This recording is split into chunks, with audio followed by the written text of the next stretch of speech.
What's that? Which? It is, what is it? It is, Escape from Tarkov.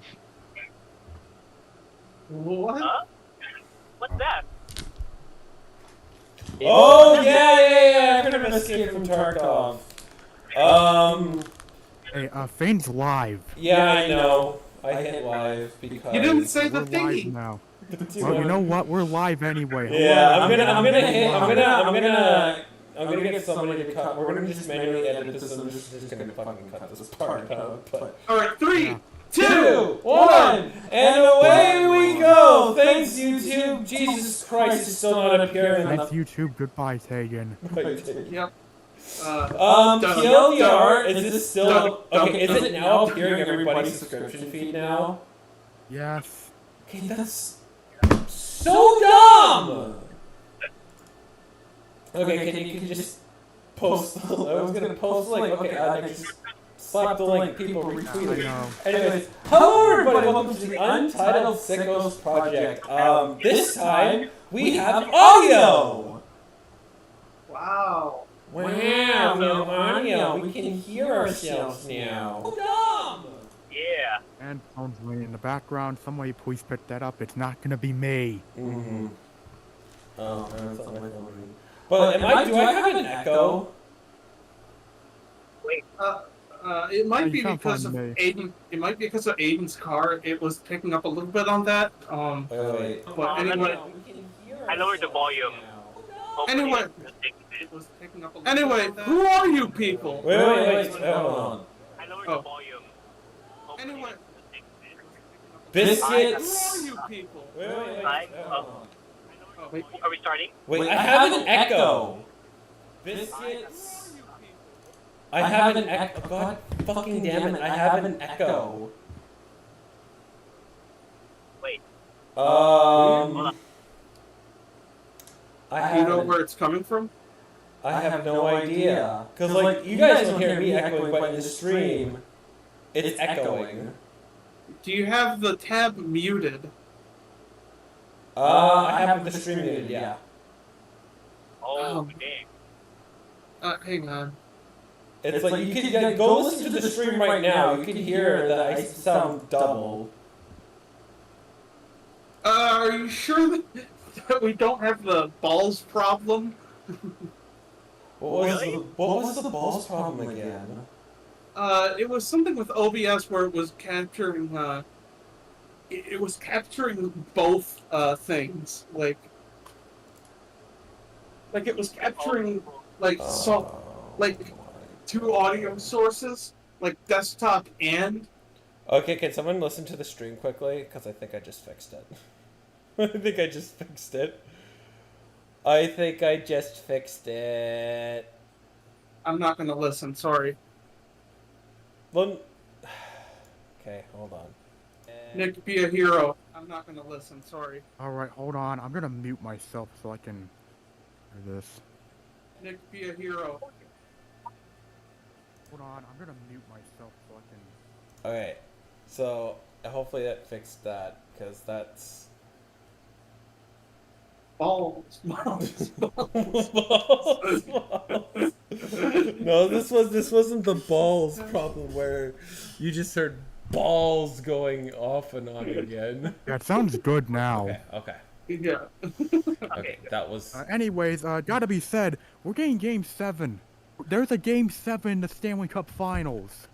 Yeah, it looks like the Panthers went full sharks here. Here's the thing that... Is there a goalie? Did we just get a goalie goal or something? Like, hold on. I'm hearing stuff about Skinner doing something. Hold on. No, it's Greg Bell said it on Monday. Oilers from 3-0 to...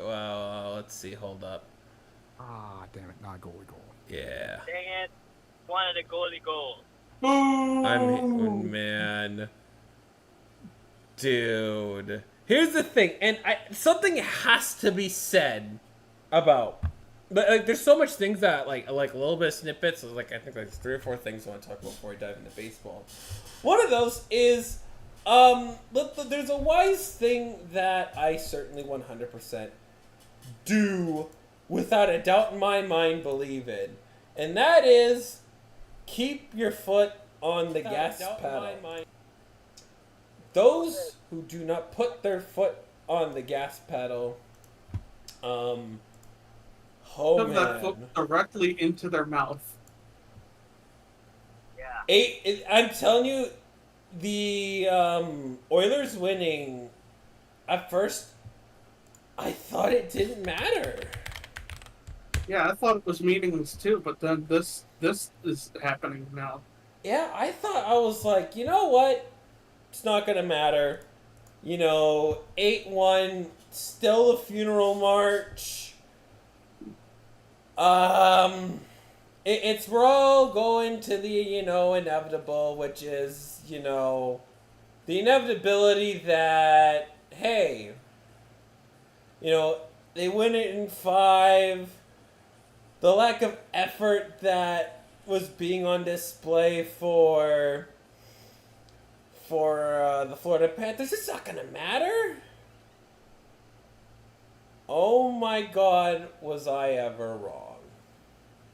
Yeah, because it's one thing when it's one game. There will be blowouts in the Stanley Cup Finals. We've seen it before, where a team gets blown out, the opposing team that was struggling in the series has a great win, and then loses the next game, and the series is over. We've seen it happen a lot of times, not just in hockey, in the NBA. Just ask the Boston Celtics how that went. Or the Dallas Mavericks. Yeah, indeed. However, even when Edmonton took the second game in a row, made it 3-2, it's like, okay, now I got my eyebrows raised. Granted, I still need to see more, because it feels like in recent years, when a series is up 3-0 and they win the next 2, chances are they're losing game 6, because it seems like it never goes to 7. I remember Dallas was trailing 3-0 to Vegas in the Western Conference Finals, took 2 games in a row, then got ass blasted in game 6. And then, of course, the Rangers and Hurricanes, where the Rangers they had a 3-0 series lead. Granted, it was all 3 of them, very close games, but they still had 3-0. And obviously, Carolina took 2 games in a row, and they were leading in the 3rd period. Hey, what's happening here in game 6? And then they blew it. So, it's really a wait until game 6 to see if this is really happening. And guess what? It's really happening. I mean, I still Connor can't believe it. McDavid, though game 5, 4 points. I feel like in order for the Oilers to win on Monday, Connor McDavid has to play the best game of his entire career. Because this could be his one and only shot that he ever makes a Stanley Cup final. They get so close to Lord Stanley. And as I haven't seen Florida lose a lead like this since Bush versus Gore.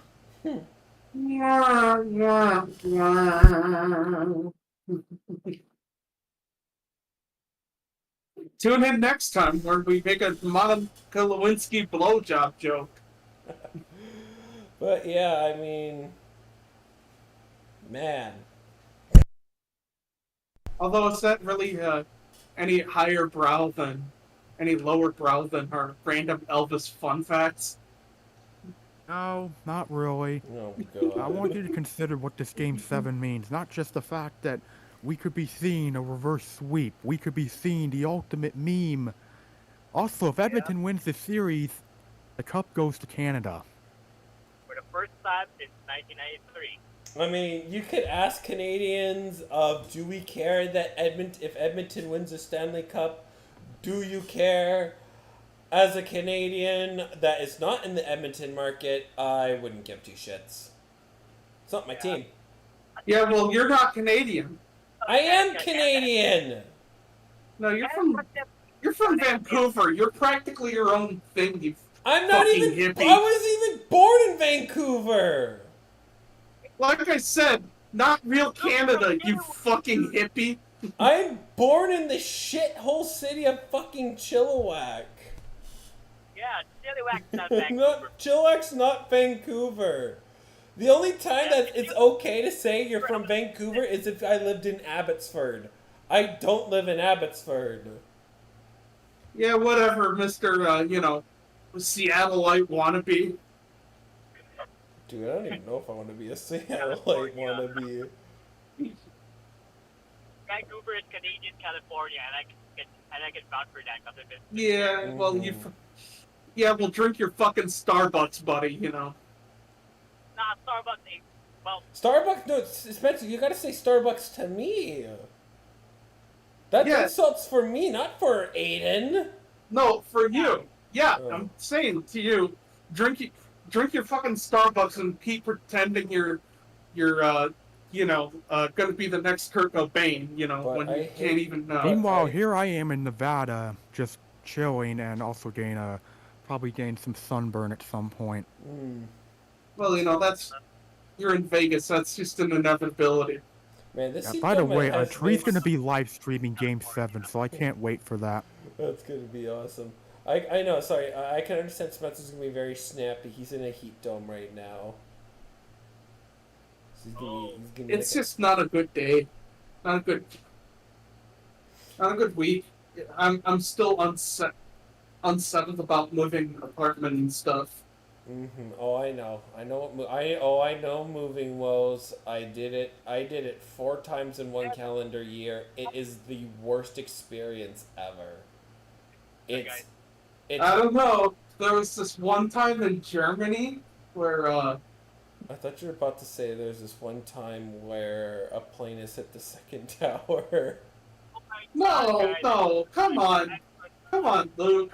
We all know it was Quagmire Toilet. But yeah, no, moving it's the worst. I understand. It's the dumbest thing possible. It's not fun. No one has. If you have fun moving, you are sick in the head. No one has you go fun beyond moving. you go beyond sicko territory and into sick fuck territory. Yeah. Yeah, you probably look like. I mean, if you're happy about moving all the time, then your eyes probably look like Justin Timberlake's eyes in his mugshot. You're happy all damn time that means you're a Formula One driver. I'm so traumatized by moving so many times. Like, I literally don't want to move ever again if I have to. But we probably might be looking at getting a new place and getting into a new place that's just a little bit cheaper next year. I think my issue is just I moved and then my grandpa died and then a whole bunch of other shit happened in life. Yeah, it's life. Remember, we are on your side. Don't take your frustrations out on us, please. We're on your side. Yeah, well, how about go fuck yourself, huh? By the way, I find it so funny. I find it hilarious that we've now had a series in the AHL and now the NHL where a team had a 3-0 series lead and they lost 3 straight. Oh yeah, that happened to the Hershey Bears. Yeah. The Bears. Let's see if Edmonton can finish the job. That will be everyone wants to see. Yeah, imagine going from the team that made Boston blow a 3-1 lead to being reverse swept by the Oilers. My God. Oh And boy. I remind you that the Oilers lost to the fucking Sharks earlier this season. You got reverse swept by a team that lost to the fucking 2024 Sharks. Here's the thing, Aiden, there's more people that lost to the 2024 Sharks. Yeah.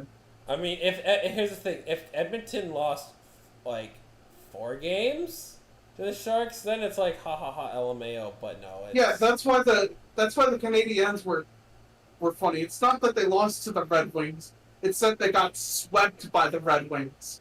Yeah, and then the Penguins lost to that said team. So, yeah, see, comedy works in an interesting way.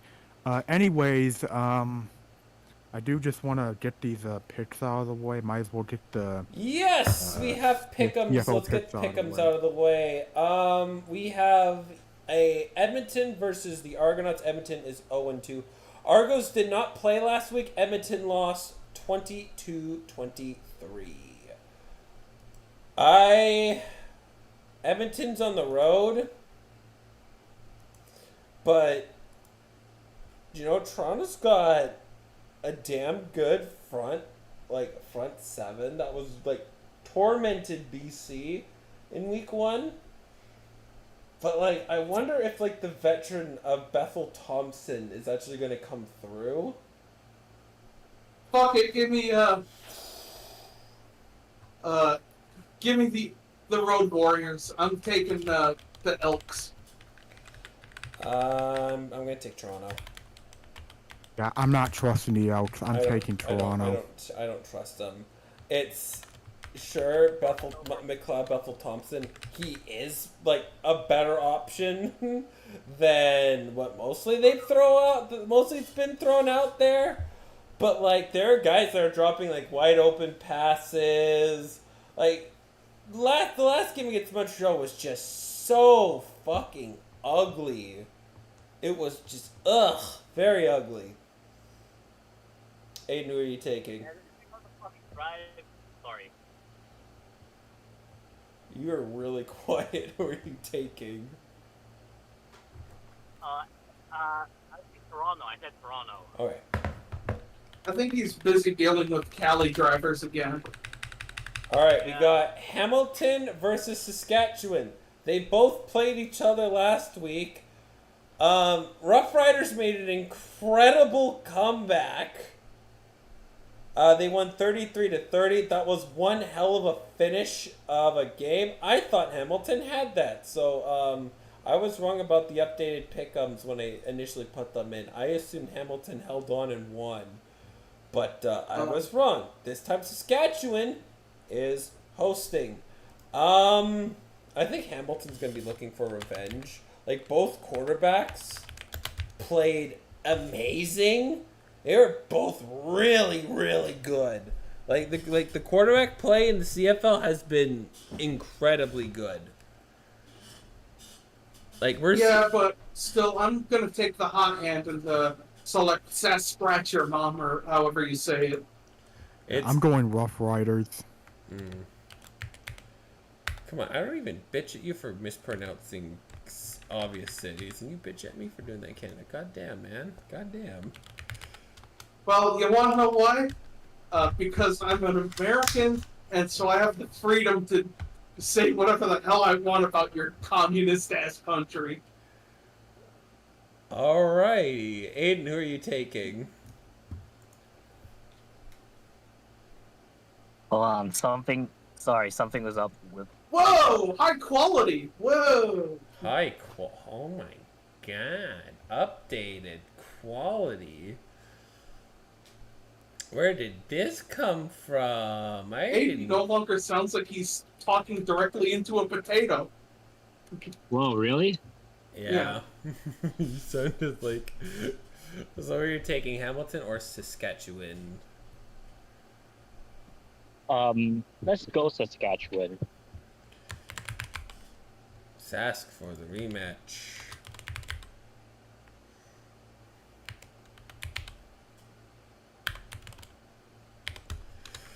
All right, Edmonton versus BC. BC, as of right now, they are trailing the Blue Bombers by 1 fourth quarter, 3:16 left to play. Winnipeg's up 24-23. Let me go quickly check. I'll give you guys who hath the ball. I just gotta sign into my TSN Plus here.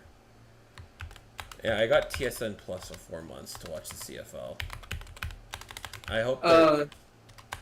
I'm thinking about getting a thing for the ELF. ELF. Yeah, European League of Football. Oh yeah. One of the names for head coach is a name that might be very familiar for Aiden. Kim Sula. Mm-hmm. Wait, Yeah, remember that. Yeah, he's Oh in my that lord. league. Oh, Winnipeg has the ball. Oh no, BC's up 26-24 right now. So Take your grain with it. Anyways, I'm assuming it's BC. Yeah, Yep. I'm going BC over the Elks. Yeah, I'm going BC. I'm taking the Lions. But yeah, he currently coaches the Rhine Fire, who play in Dusseldorf and Oberhausen. And then That is Montreal, wunderbar. who Das ist wunderbar, yeah. beat the absolute piss out of Ottawa versus Toronto. Oh, speaking of hockey, we do have some hockey news. We're gonna get there. We're getting there. Okay, my Yeah, we'll bad, my get there bad. later. Yeah. Let's like Montreal or Toronto. Ale Montreal, baby. Yeah, yeah, give me Montreal. Montreal, Nick. Yeah, Montreal or Toronto. Ale Montreal. I have a feeling if we all picked Montreal, this is not going to end well. The thing is, I feel like Montreal is bound to lose a game, but they've also looked so good to start the season, so it's tough. It's like I was watching them against Ottawa, and I'm like, oh my god, because like Ottawa, they didn't play like that bad, like against Winnipeg. Like, sure, I thought Winnipeg was like playing they looked very sluggish, but Ottawa looked like things were going very well. But man, This ends badly, so be it. I'm going Montreal. Montreal, all right. Montreal. I gotta be honest, dude. I only picked Montreal because because of the Toronto Montreal bubble series. That's fine. I am embracing the CFL for all the chaos that it is. I don't have a favorite. If I did, it'd be the BC Lions.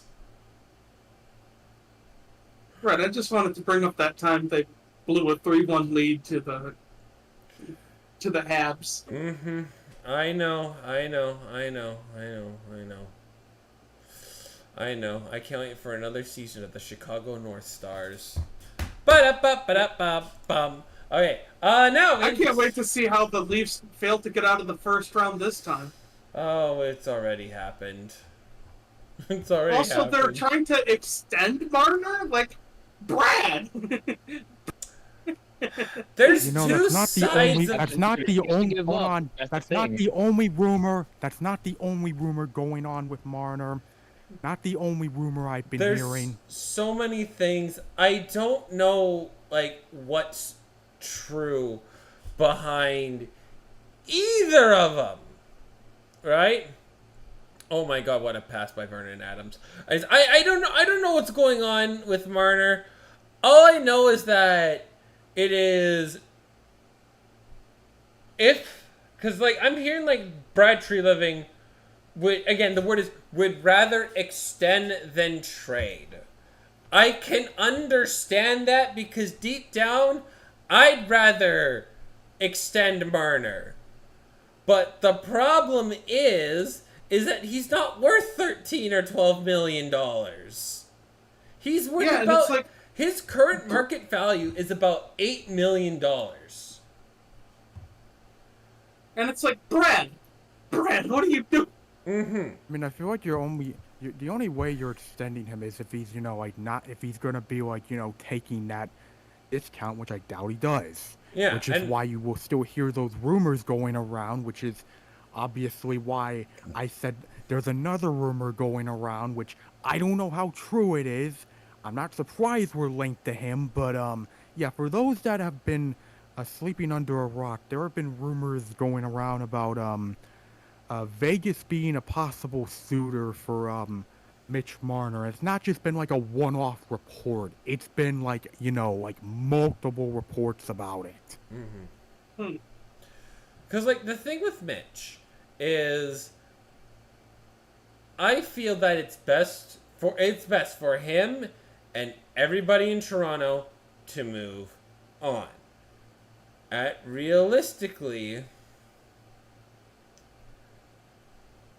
Realistically, right?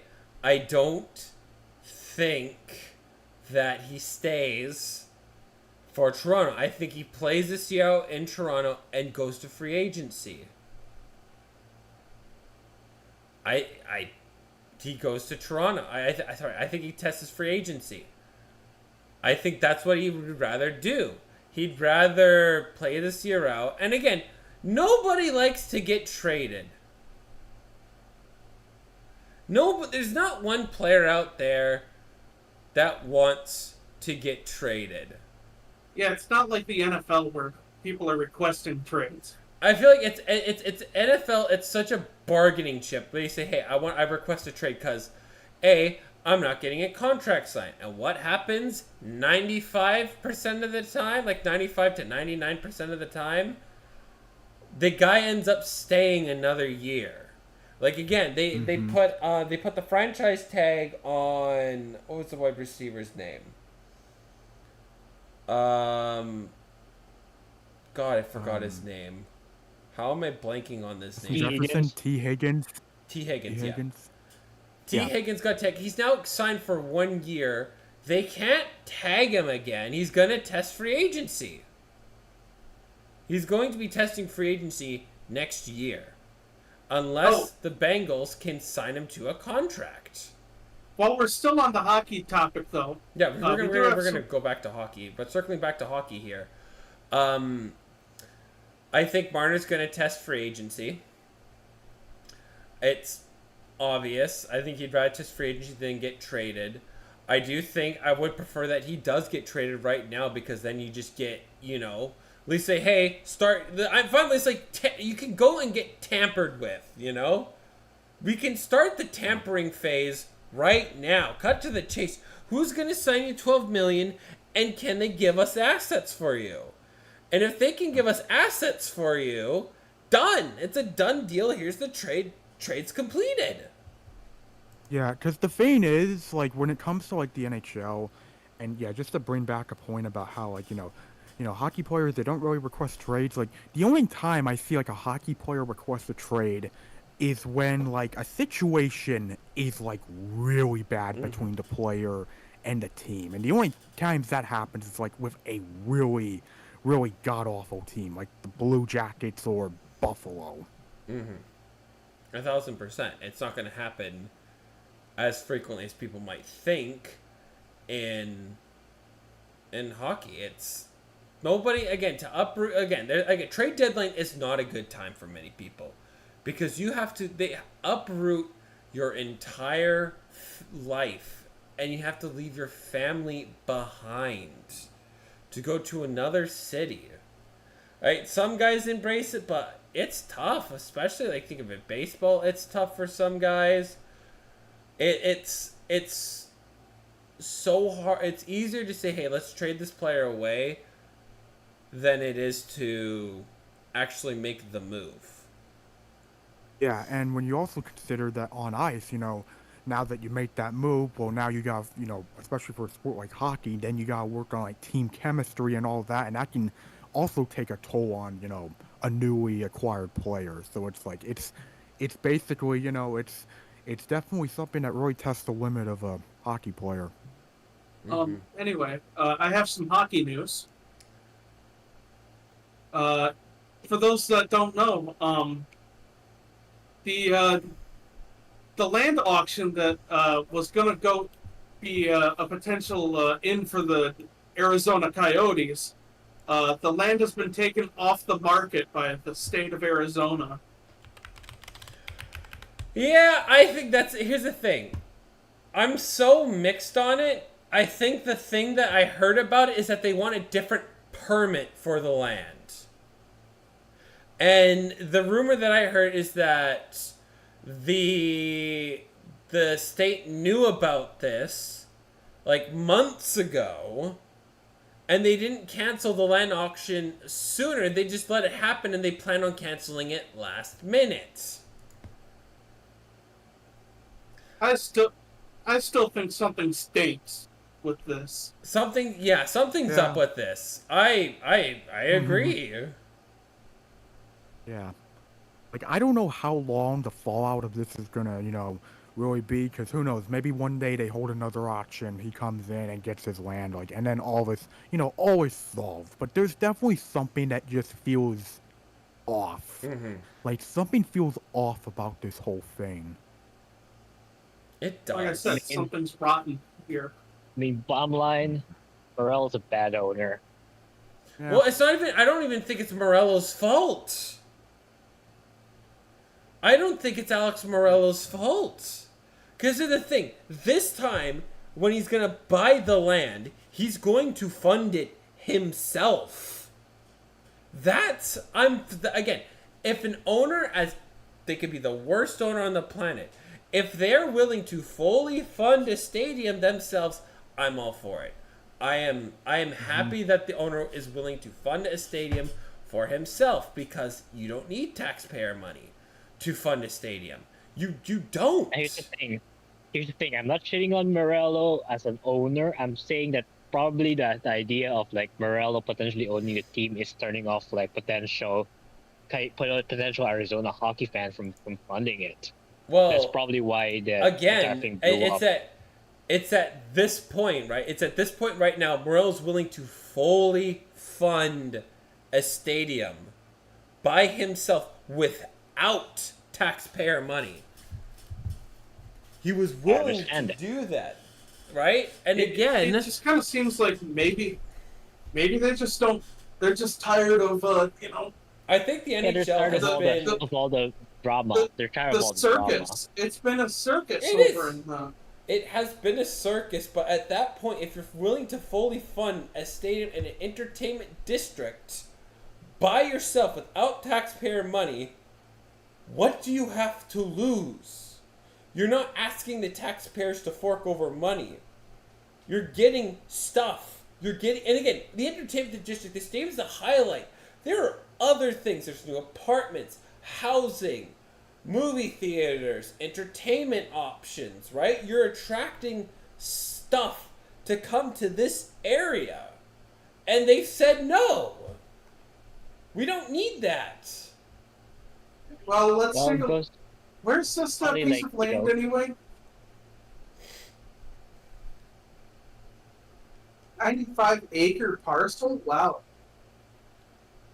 They literally said, nah, we don't want a brand new entertainment district. We don't want it. North Phoenix. Yeah, I think honestly, they're just like, tired I of all feel the like, drama. yeah, I think obviously that plays a role, but also it just feels like, I think the funny thing here, like, what really makes this feel like, yeah, this is a typical Coyotes moment, like, regardless of whose fault it is, like, it just feels like, yeah, what other franchise, like, this just feels like such a fitting thing to happen to this franchise. Oh, you have this land that you can buy? Never mind, you can't buy it now. It's canceled. Because right, even then, like, the Arizona Cardinals have been utterly atrocious in Arizona, right? You're telling me you guys, and again, right now, Arizona had probably the best pool of prospects that I've ever seen. Like the Utah got the best situation ever. They have a golden prospect pool that they don't even have to wait to tap into. A lot of these young guys are going to be making a big, massive impact next year. Guys, I have a bit of a hot take with this land.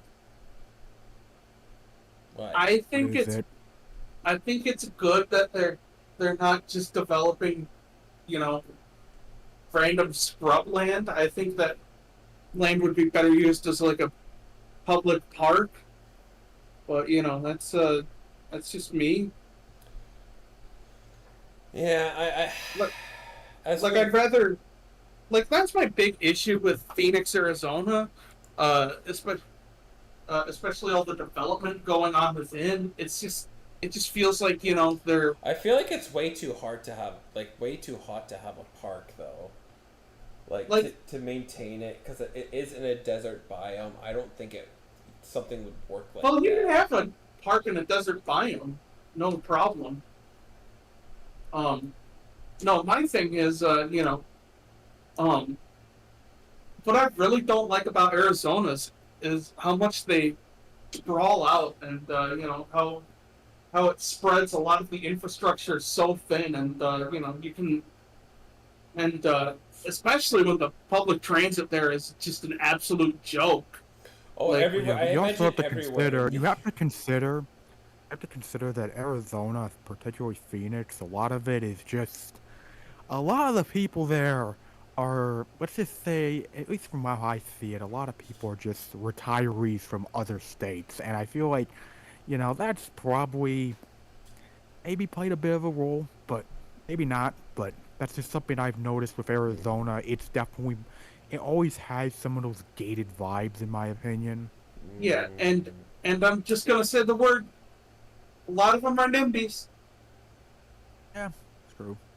and Yeah, Florida's. I mean, Arizona is basically like California with shittier weather. and it's like filled to the brim with old people, and like So basically, they got the worst parts of California and Florida and put it in a place with shitty weather. yeah, basically take care California, take Florida, put it in one of those like food dryers. You know what I'm talking about? Where you like put in like banana, Dehydrators, the dehydrators. yeah, dehydrated. Put it in a dehydrator, and watch it wrinkle up like a slice of potato turning into a chip. So what you're saying is Arizona is locked inside a dehydration gun. Yes. That explains that. But yeah, coyotes, it's just a typical thing to happen to them. It's just fitting. It's fitting. Chances are it's not the owner's fault, but like honestly, yeah, this just feels like a certified Arizona Coyotes moment. But yeah.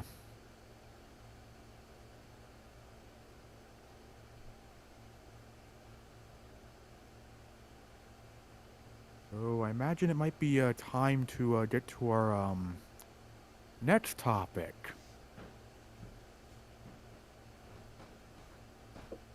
Oh yeah, baseball. Yeah, Yes, this is that time. the great American pastime. Yes.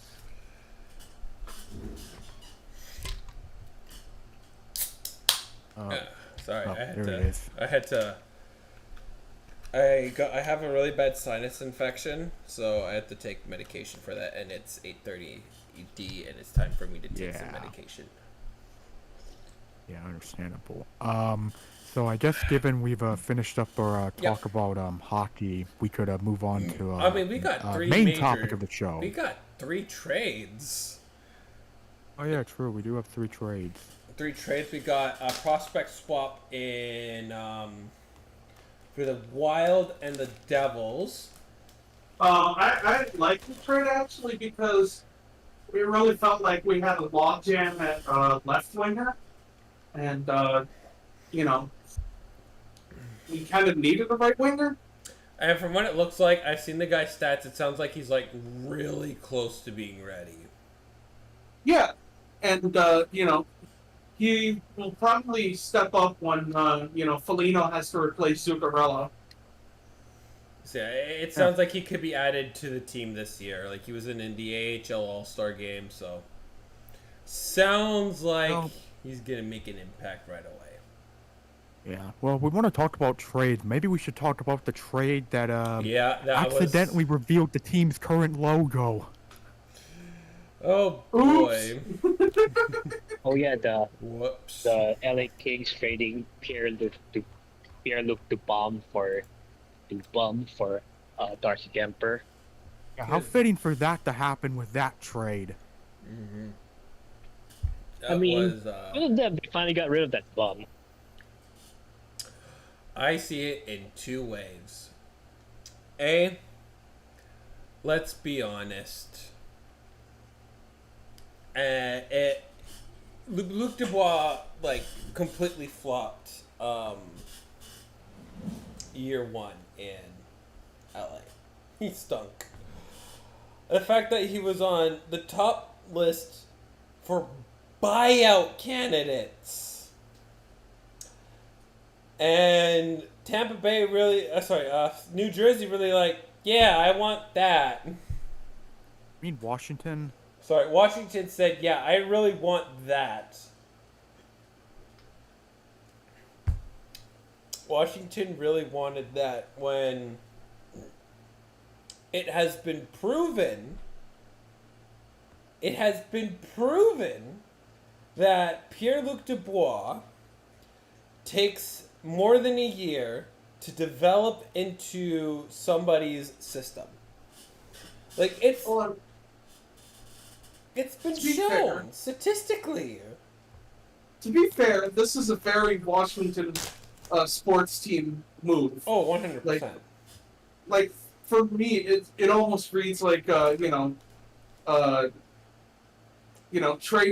trading for Brad Johnson in 1999. If you remember that little fiasco that basically Yeah, I cost remember that. them. It basically cost them Dante Culpepper. No big deal. Oh, indeed. But yeah,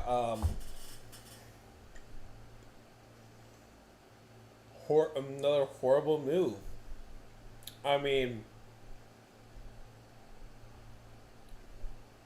even though at the end of the day, I think it's a really great move for the Kings. They completely now have washed themselves. They clean a Pierre-Luc Dubois. They've opened their cap up for a lot for room. I mean, you could do worse with the trade, but for right now, they've washed their hands clean of Pierre-Luc Dubois. They'll never have to worry about Pierre-Luc Dubois ruining their team ever again. Well, Because the way I see it with the Canes, the way I see it here, I mean, Darcy Kemper was pretty bad last season with the Capitals, and that's probably just going to be a rehabilitation effort in terms of how he'll play if he gets a shot with the Canes. But obviously, getting rid of Dubois, very massive for the Canes, and obviously gaining that more cap space because, yeah, I can imagine with the Canes having lost in the first round 3 straight years, there is a whole lot of pressure on Rob Blake right now, because if they lose in the first round again, or God forbid, they don't even reach that.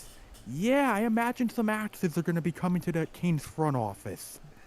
But yeah, this is a very pivotal offseason. Very pivotal. You can't have the power of friendship win, Neil. Lord yeah. Zane. Unfortunately, let me tell you something. I know a lot about having your team basically carried by Kevin Fiala. And it really feels like he's been a non-contributor ever since he's been in LA. I mean, to be fair, he's still putting up stuff. Like, I don't think Fiala is really an issue for them. It's just the Kings right now, the way I see it with them, they're not good enough. You're not a good enough team. You're not... I mean, to be fair, their goaltending collapsed in the postseason, but it was also really what got them to the playoffs in the first place, because, yeah, outside of, like, hold on, I'm going to look at the Canes right now. I want to look at what LA's got right now, because the thing is with the LA Canes, I mean, you look at points total. Let's look at points total. I don't want postseason, I want regular season. I mean, your top guy is, still Adrian Kempe with 75 points. You have Fiala with 73, and then Kopitar with 70. But after that, it goes down to 57 with Moore, 55 with Byfield, and then 50 with Drew Doughty, which, yeah, that contract still looks pretty bad. I was just about to say, are they still paying Doughty? I mean, even Yes, then, they are like, still paying him. how hasn't a guy like Quentin Byfield, wasn't he one of the like top young guys? How the hell has he not taken a giant step forward?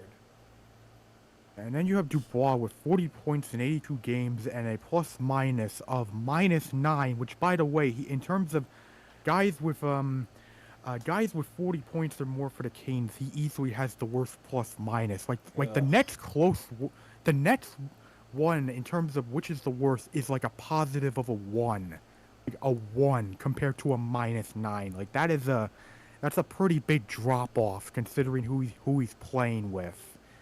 Though, the thing with the Canes is, as I said, you gotta get past the first round, because well, many people see Rob Blake and the Kings front office as basically a boys' club, which, to be fair, they technically are a boys' club. And as we stated, our friendship isn't going to get you past the first round.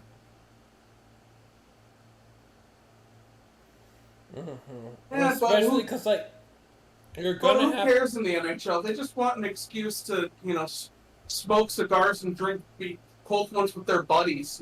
That's what. But I feel like we're seeing an end of that kind of era, though. We're kind of seeing it at the end of these like boys' clubs because you realize that they just don't work. Well, I think we're approaching the end of the boys' club as a strategy. I think we're getting more into. We're still in the era of boys' clubs as institutions because Yeah, they're it's your government. friends. Well, the only thing that the boys' club is always going to exist in baseball. What about hockey? I think the thing with the boys' club is I think it'll stay around, but like hopefully, and we are seeing the signs of it. It's not gonna, stay as like relevant. Like it's not gonna be as big of a relevant discussion. Where it feels like the biggest thing hurting a said hockey team is the fact that they're a boys' club. So hopefully that is how things trend in the future. But yeah, Canes get past the first round, and Capitals. Well, all I can say is good luck with Dubois. Hopefully that Yeah. cap hit's worth it. By the way, fuck the Capitals for basically nuking Cat Friendly. Yeah, but they're good. There's going to be other sites that pop up. It's still shitty of them to do. Oh, 1,000% disgusting. You eating something? It is. Bigfoot candy. Because it really Yeah, and sounds then like we you're have the munching on a banana, dude. If they're gummies, they're my favorite. Yeah, I can understand that. Gummies are pretty good, but Plus, like, I can't. yeah, eat, and then we have I can't eat hard candy anymore. yeah, understandable. I can understand Yeah, that. But, my old age. yeah, we have the other trade. We have the other trade with the New Jersey Devils where they got Jacob Markstrom. I like that one. Same. They need a goaltender with a good ceiling. Jacob Markstrom is that. The Devils have so much talent on their team, and the Metropolitan is a weak division. There's not a like you have the Hurricanes. With the Hurricanes, they're going to go through cap hell. I mean, the Rangers are still going to be very good, but like the first overall pick guy, he hasn't been a franchise player yet. Yeah, is it just me, or has Alexis Lafreniere been really disappointing? He's been like Caco's tallied to the third Caco's a line bust. still. Capo Caco's a bust. Like Oh, they, like- they Yeah, Capo I Caco's think a bust. second overall yeah, he pick, really has. first overall pick, they both don't pan out. Like at least I mean, I'll say this: at least Lafreniere is showing improvement. At least he's putting up more points and all that. But Gakko, yeah, it's looking like a lost cause. Because you've had, I mean, it's just when you're a young, talented prospect, and you've gone through as much coaches as the Rangers have, and you really haven't shown that flash. At least even like a flash of potential. Yeah, that's a pretty bad sign. like at least Marco Rossi for the Wild. The reason he struggled is because he was dealing with long COVID. What the hell is Lafreniere's excuse? That's like my only knock on the Rangers is you've got two guys, first overall, second overall. None of them are franchise-changing talents, right? None of them are, right? All of them. That's you got to be careful. I think it's been long enough. I mean, I think Alexis Lafreniere, he's gonna be in his prime and he's gonna be a good player, but I don't think he's gonna be good enough. Yeah, the way I see it, he's good. Like he can be fine. Like he'll probably be a good player. It's just he's not gonna hit that number one pick ceiling that most number one picks, especially in recent memory, for the NHL usually have. But when you compare what he's doing to Kakko, where it's like, yeah, it's not looking good for him. Indeed. I hope the Rangers can turn it around, though, but, who knows? I mean, you have the Islanders, but the Islanders, they really look like they can't take that next step. When it Yeah, feels they like haven't been able to take that next step since all the injuries in 2022. They haven't been able to take that next step again. And then you got the Capitals and Penguins, LMAO. They're both old. And it seems like the Penguins are just hell bent on getting older, which tells me this isn't a GM issue. This is an ownership issue potentially. Methinks. I mean, if you're gonna say, Yeah, hey, culture you issue have in to move general. off of one of the best players in hockey, like again, Sidney Crosby. Imagine if Crosby was like, let's say, he was on the blockbuster trade. Crosby gets sent to, let's go, the Arizona Coyotes. They'd be a Stanley Cup contender.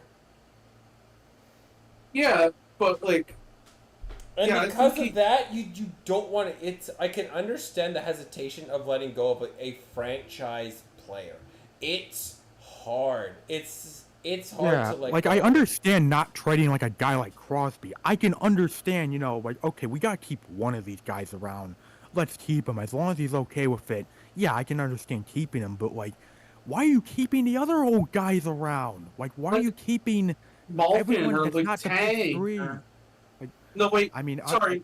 I said one of them. I said one of the big three should be traded, but it feels like Pittsburgh's just not willing to do that. They don't have a prospect pool. They don't have the cap space to realistically get better for what they they have. To me, it doesn't make sense what they're doing here. I mean, Whoa, you sound kind of like Nardwar right now, dude. what? You ever heard of Nardwar? No. He's like this dude that interviews like rap guys. He's from Canada, and his big gimmick is that he knows stuff that not even some of the celebrities know. And they're like, "Oh, dude, how do you know that?" And he's like, "Well, you're a celebrity. We have to know." And I don't know. I'm just waffling at this point. Ketomes are crazy, I know. God damn it, you made me lose my train of thought. Da-da-da-da-da. I mean, Well, you know what? I will say this with this trade. I will say this in terms of, the Devils making a deal with the Flames. Hopefully, at least for Calgary's sake, this is a sign that they are, going for a sell-off, which is really what they should be doing this offseason. I'm pretty surprised that a Canadian team is doing this level of this massive sell-off. Like, they've got a nice haul of picks. Now the question is, what foundation can they build? Because there's teams who've had lots of opportunities, lots of early picks to do something with it, just nothing's been done. I.e., the Columbus Blue Jackets. They haven't been able to do anything at all, right? Like, the only team that I feel it really feels like could really dominate the NHL, the Metropolitan Division next season, and this is going to come as a surprise, it's the Philadelphia Flyers. Why? Michkov. There's no official word yet, but if it's possible, if it sounds like it's like a coin flip right now. Michkov could be coming to the Americas, and that is huge. That will be huge for Philadelphia, because for those at the scouting time of the draft, Michkov was described as the Russian counterpart of Connor Bedard. And the only reason why teams didn't draft him is because they didn't know if you're able to get your hands on him right away or 3 years down the line. A lot of people would rather they got their guy right now than wait 3 years. Oh, sort of like a Kirill Kaprizov situation. Yeah, but you're gonna get the Russian version of Connor Bedard potentially for next year. Holy smokes, that's huge. if they can pull it off. They're still probably in discussions. There's not an official word yet. It looks like it may happen, but I still call it a coin flip. You know, lots of things could change. Even then, the organizations come out and said, yeah, we've had talks. We've had lots of talks with Philadelphia. We'll see what happens, right? They're still discussing about it, and if he can come, oh my God, will Philadelphia eat? You're gonna be eating this up. They're gonna come too. Mm-hmm. It's like the Flyers are gonna be damn good. You have the Russian version of Connor Bedard. That's what Sorry, can you spritz ask me all for? you want for that joke. Spritz. So yeah, that's towards the hockey news. We do have one basketball news, and I was thinking of, this would be the perfect welcome mat. The Chicago Bulls trade. Oh boy. Yeah, I'm sure you have plenty of words on that. Oh boy, I tried to brush up on this. I've scoured it. All I've heard. This is a safe space, just so you know. This is a safe space. All I know is that as of right now, there is no word. Like, I heard the NBA has finished their investigation.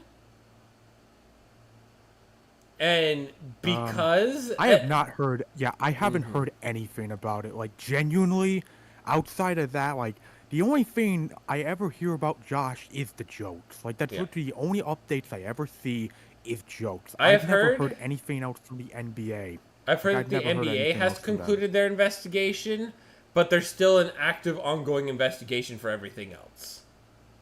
Yeah, and I don't know if that ever gets solved. I don't know when it gets solved, but that's gonna be will be one hell of a day for the timeline when that happens. But yeah. So you can tell this is striking a chord with Bull's Twitter, and it's probably a minor.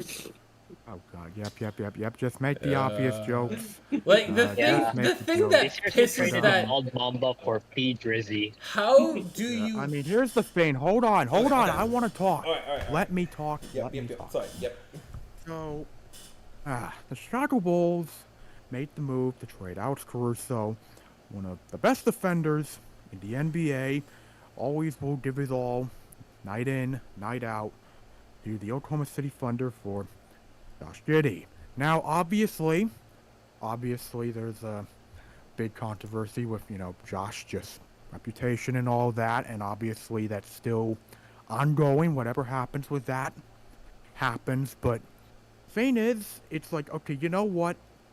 Controversy aside, whatever happens with that, I can understand, and personally, I agree with trading Alex Caruso. I don't have a problem with trading Alex Caruso to a team like Oklahoma City. Like, if there's any team that I think deserves to get Alex Caruso's talent, it's the Oklahoma City Thunder.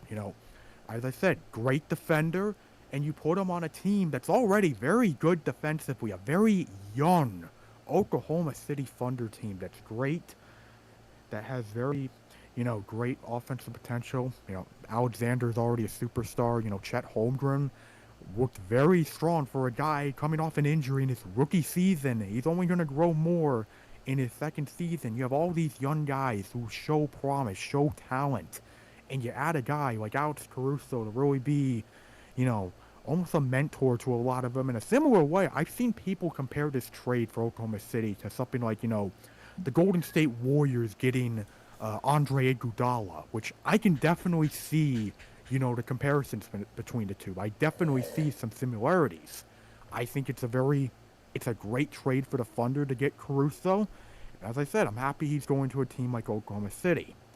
Now, as I said, I'm fine with this. I'm fine with trading him because the Bulls have needed to blow it up. This team has been given the nickname the Mid-3 for a reason. We have been mediocre at best the past 2 seasons, and the Bulls have clearly lost all potential ever since Lonzo Ball suffered his injury. And no matter how much the front office or Jerry Reinsdorf wants to express continuity as the way to go, it's very clear the Chicago Bulls in the current core is basically an 8th seed at best. And if they're not an 8 seed, then they're getting eliminated into play-in. So with that out of the way, I made it clear I understand this.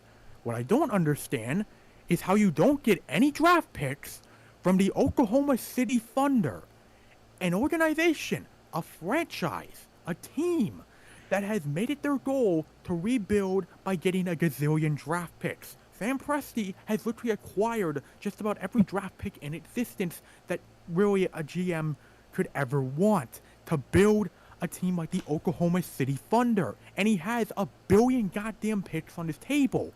So when I wake up and when I see the news about Woj, I see, the alert and all that, and I see, okay, you know what, hopefully we're getting some picks.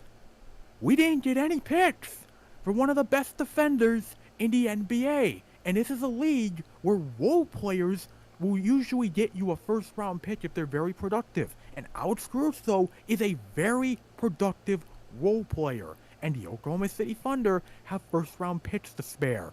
So let me ask the Bulls front office this. How the hell do you not get any picks for this? How do you not get any picks from the Oklahoma City Thunder for trading Alex Caruso? Like, I think Bulls fans would be more than understandable with this trade if you had at least gotten some goddamn picks. Even a second round pick at least. You could have gotten that. But no, we get nothing. We get 0 picks. And now, all you hear are Josh Giddey jokes. That is the only thing that flies now. But all I can think about, all I can think about with this is not just the trade. It's the report that came about Caruso and the Bulls before this trade happened. Because there were rumors that this was confirmed that Alex Caruso was nearly traded at the trade deadline for a top 10 pick. A top 10 pick, a team offered a top 10 pick in the 2024 NBA draft to get Alex Caruso. And don't get me wrong, the 2024 draft is definitely a weaker draft class. But at the same time, it's a top 10 pick in an NBA draft class. And the Chicago Bulls turned it down. They turned down a top 10 pick in the 2024 NBA draft class because they're so focused on pushing continuity. Continuity, which is the Chicago Bulls being an 8th seed at best and usually being eliminated in the goddamn play-in. That is what the Chicago Bulls declined a top 10 pick for. And don't get me wrong, I love Alex Caruso. You do not turn down a top 10 pick for Alex Caruso.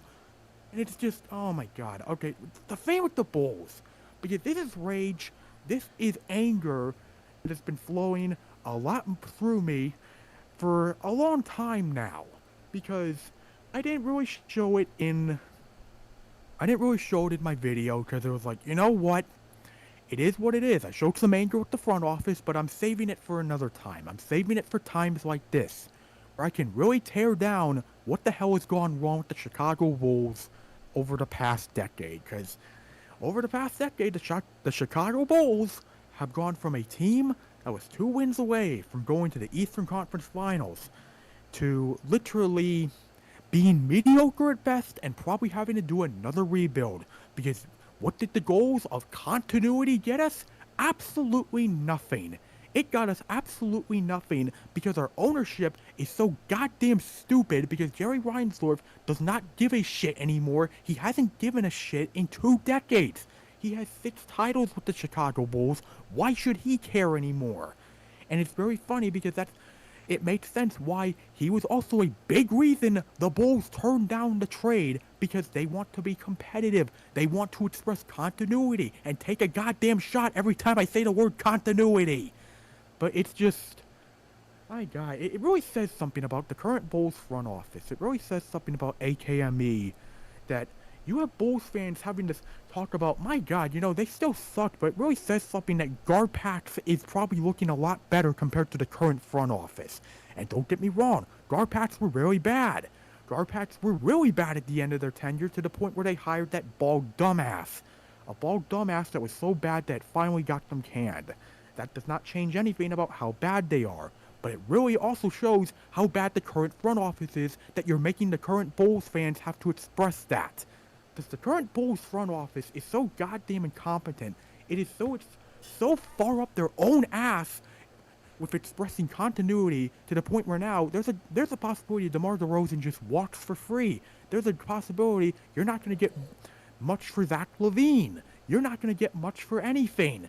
And if anything, it really says something that the Chicago Bulls front office, the Chicago Bulls, haven't made a trade in 3 years. We haven't made a trade since 2021. The last time we made a trade, the most recent Chicago Bears starting quarterback was Mitch Trubisky. Whoa! Like, holy hell. And when you consider that the Pistons have fired their front office, the Wizards have gotten a new front office, it's a very valid argument to make. The Chicago Bulls have the worst front office right now in the NBA. And it's just, my God, it is so goddamn frustrating how we've gotten to this point. Because it was very preventable.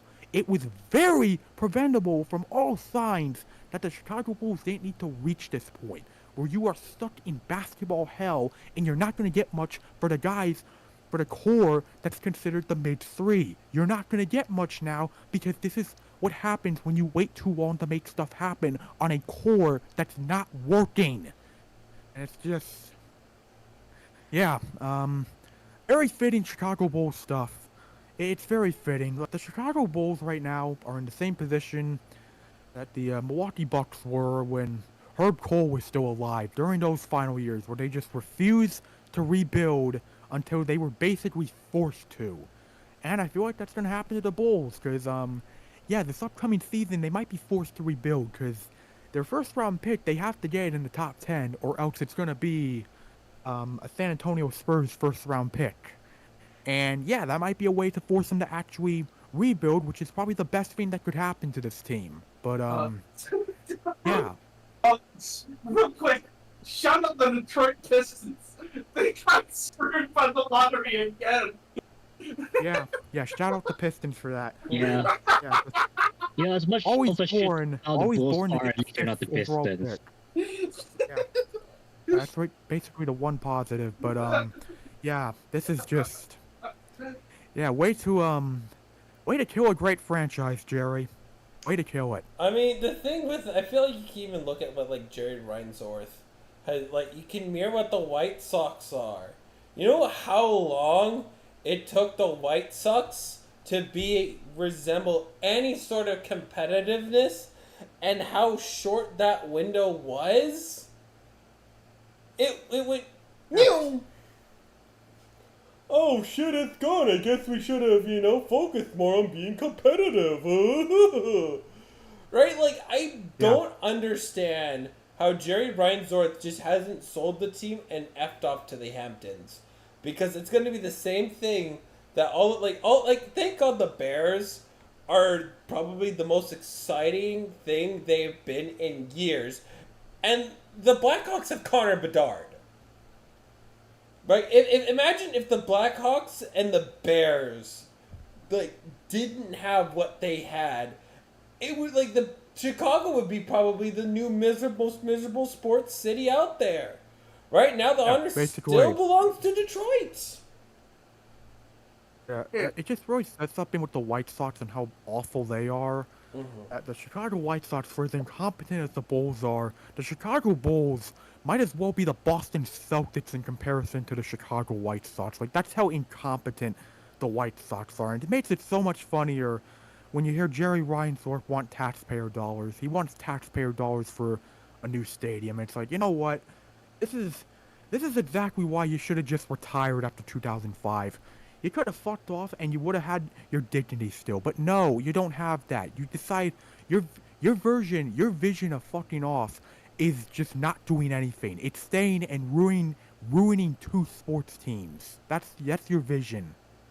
Yeah, Bailiff Thwack is PP. Thank you. Yeah. I mean, my thing with it, the last thing I want to say with to Jerry Reinsdorf is, if he does move the White Sox, I really feel like a lot of them are gonna just. I wonder how many people are willing to be who are White Sox fans. But you know what? Fuck it. Let's be a Cubs fan, because he doesn't care. Like, From what I can tell about Chicago fans, they'd rather be Cardinals fans than Cubs fans. damn. I mean, it makes sense considering, Cardinals aren't in the same division, so that at least makes sense. Yeah, that does. Yeah, but You get the point. Like, the White Sox are so incompetent that it's just, yeah, Although, it's just it's a typical Jerry Reinsdorf disaster class. It's typical from him.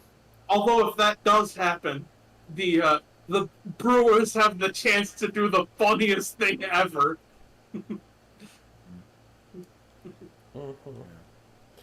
I mean, how Yeah, has that sums it up. I think we can transition to baseball. I have a question for you, Spencer. How has Jackson Churio been as of late?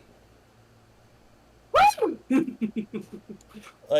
tell you what, man, that man's better than putting Parmesan cheese on some spaghetti there. like he's on pace. Things are still on schedule for him to win NL Rookie of the Year, right?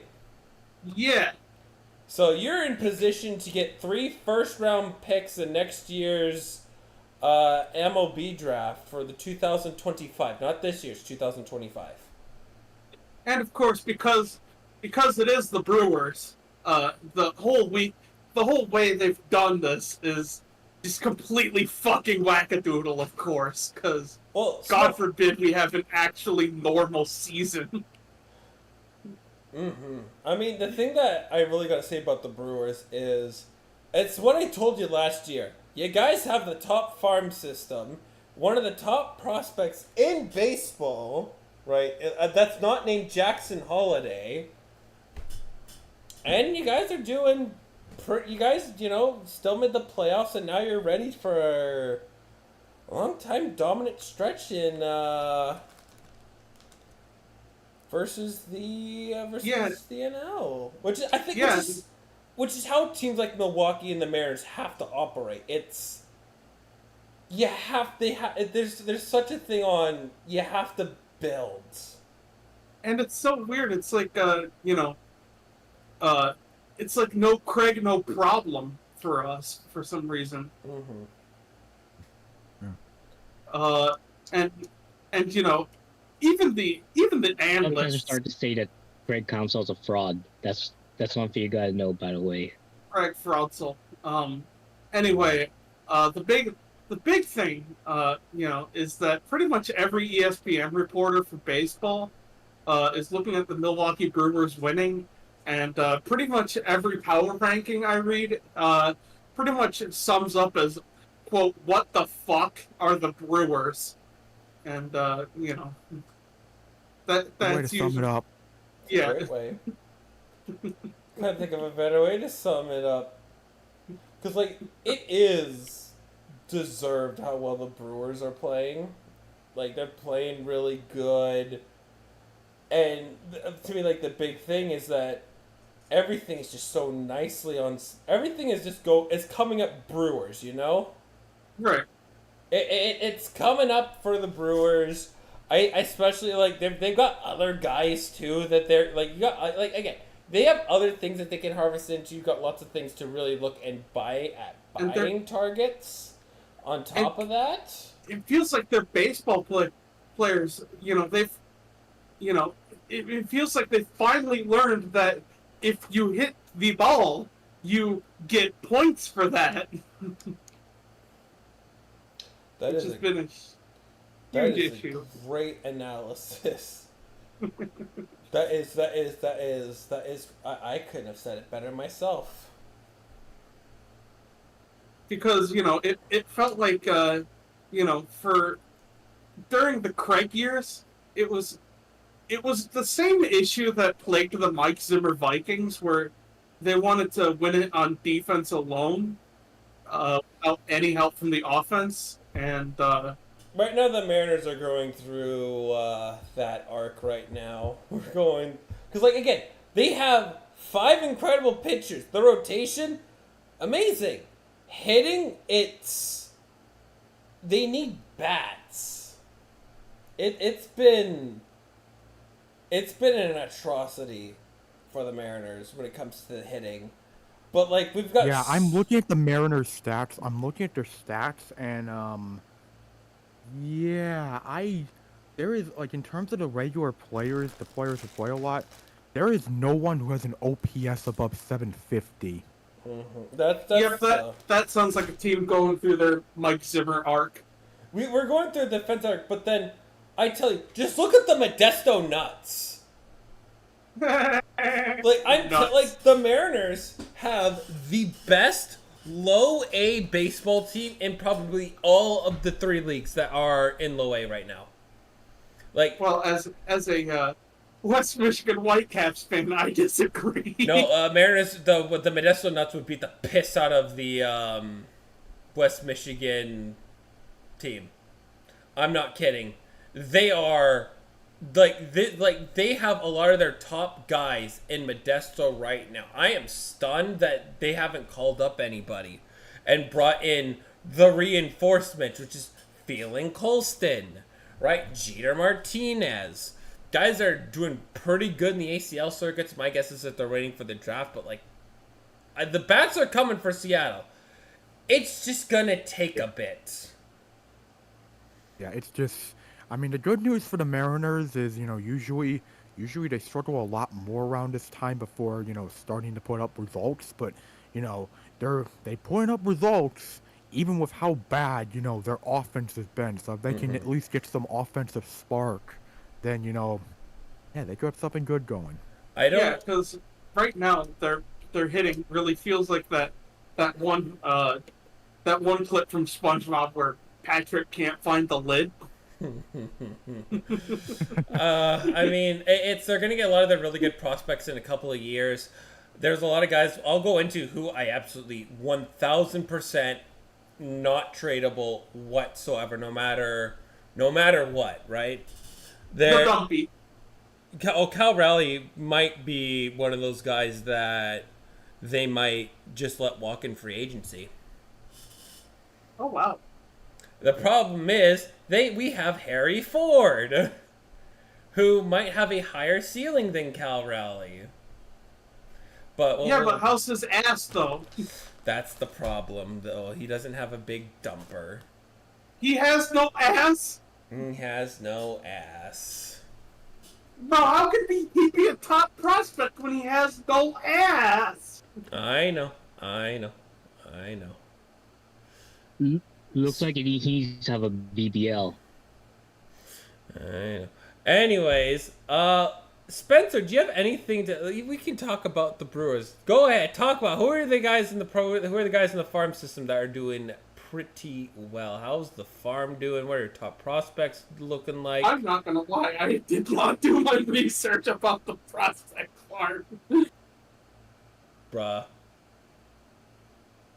Sorry, I've been busy with getting a new apartment and everything. Understandably so, but like not even glanced at a guy. But from what I'm seeing, the big the big thing to look out for right now is Jacob Misiowski, which he's currently our number 1 prospect, and he's set to come up in 2025, and that's pretty good. Kind of seems like he'll be our closer of the future, and good Corbin Burns replacement. Although, to be fair, getting Ortiz Jr. was huge for us. I think he's been a key contributor for our base hitting and running. Another big name to look out for, we have some names that could be coming up as early as this year. Guys like Tyler Black and Robert Gasser. However, Gasser is getting Tommy John surgery, so he's out for the season.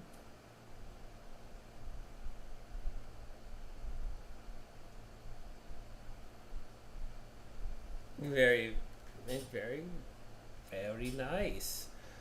Do you do you think the Brewers need to go out and trade for anybody right now, or is everything coming up? Or is the Bruins still good? Beer still good? Yeah, I'd say the beer is still good.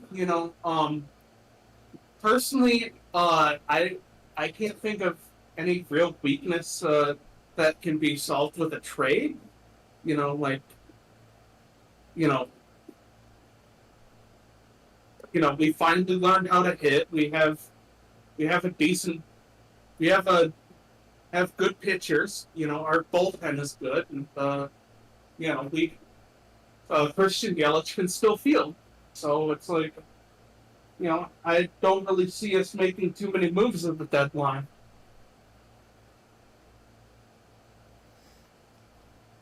Very good, very good. Anything else you would like to add about the Brew Crew?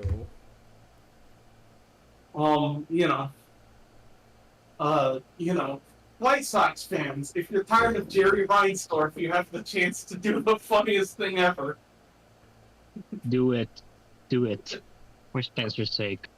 Or rather, brew it. Of God course. damn it, Spencer.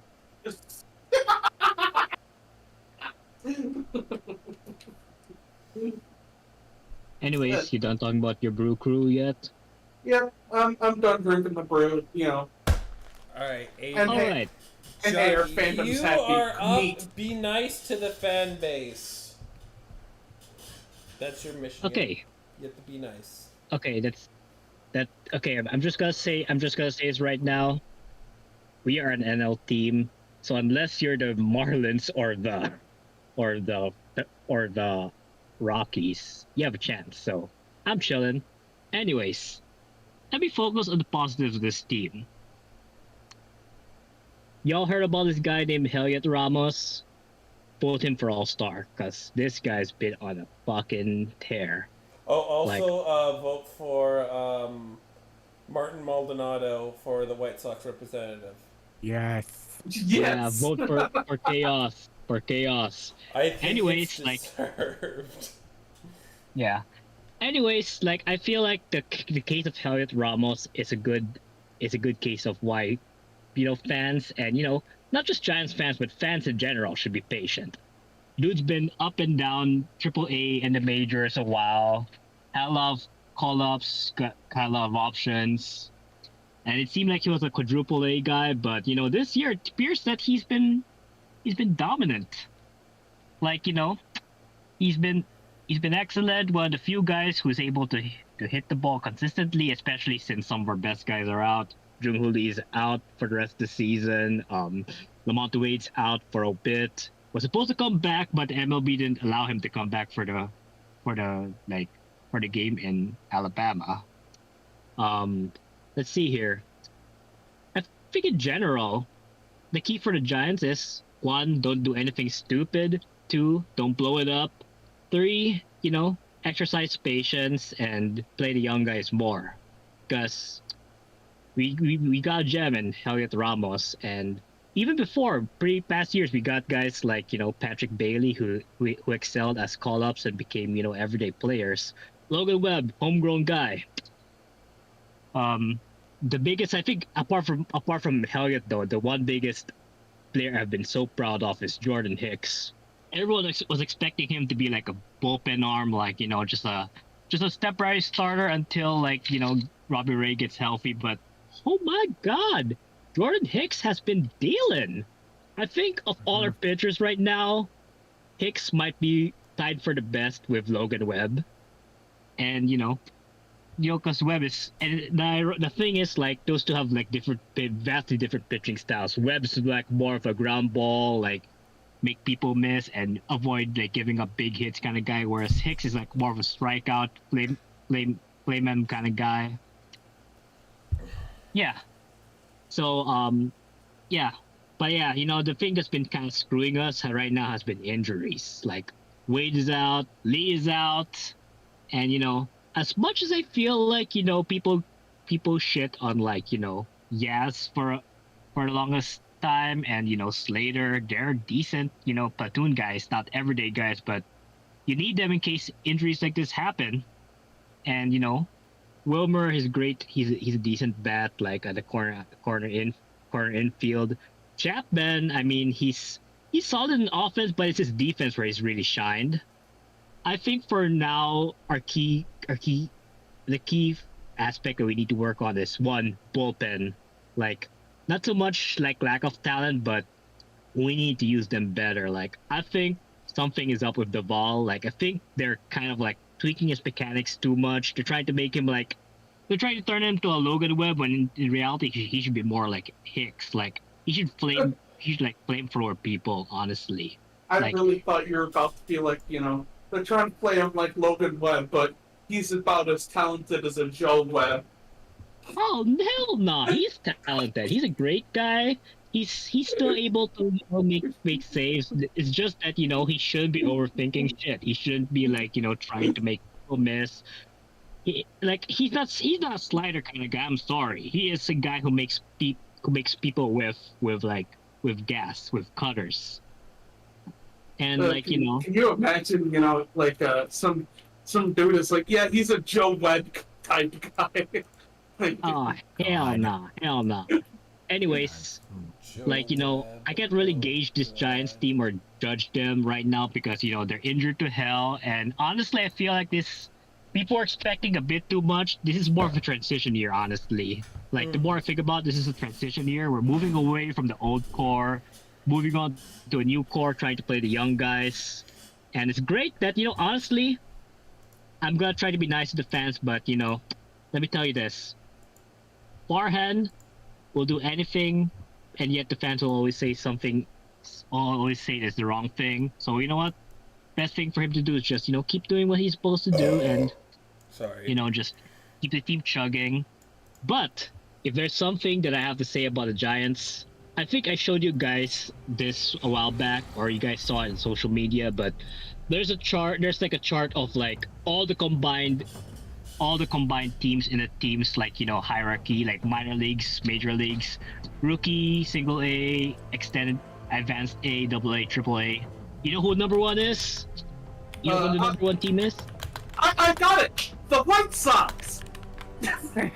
Nah, it's the Giants. The Giants have been dealing in the minor leagues. The major leagues, I think it'll take a while to get going, especially with all the injuries and our slow start. But it's the NL. We got a chance. But if there's one thing I want them to do, one thing that they should do, I don't give a fuck if they make the postseason or not. I don't give a fuck if they make it as a wild card or as a division winner. I don't give a fuck if they make the World Series or not. One thing they gotta do is play the young guys. Like, yeah, they're gonna have rough stretches here or there. Like, they're gonna Elliott was actually pretty rough in the previous years. It's only this year where he's really broken out. But you know what? Patience is paying off. Gotta do the same with Matos and Luciano and Schmidt. And Wisely's also been doing decently. It's the thing. You gotta be patient. Gotta play the young guys. Can't just keep trotting out the same old tired rotation guys every now and then. Yeah, Otherwise, you ain't gonna be going nowhere. If we kept and sometimes you just gotta make tough decisions. Even if a guy seems a little raw, gotta stick with him. That's how we got Patrick Bailey and Elliot Ramos to stick around. Everyone was expecting Bart to be the catcher guy, turned out to be Bailey because we took a chance on him. So yeah, the key here, I think, not just as a Giants fan but as a baseball fan in general, it's patience. Seriously, even the even year Dynasty Giants took a while to get cooking. After Bond retired, we went through a bit of rebuilding. And those weren't even star-studded teams. They're mostly homegrown. And honestly, this is why I believe in this team. Not just so much that I'm a homer, not so much that because they're in the NL. Because I exercise patience. We've gone through this shit before. We're gonna get through this shit now. All right? Calm down. You will be all right. And if you don't like us, the White Sox are up your alley. Well, personally, I just, I just think it's, seriously concerning that you spent the second most on MLB free agency. Spent made a huge splash for Junho Lee and for Blake Snell, and They're both injured, bro. Both injured. They're both injured. I get that they're both injured, but the Giants are still below 500, and it really feels like It's still management halfway has- through the season. Still And halfway through the season. Do not give fuel to the doubters. Well, no, we're not dude. doubting. We're not God. doubting.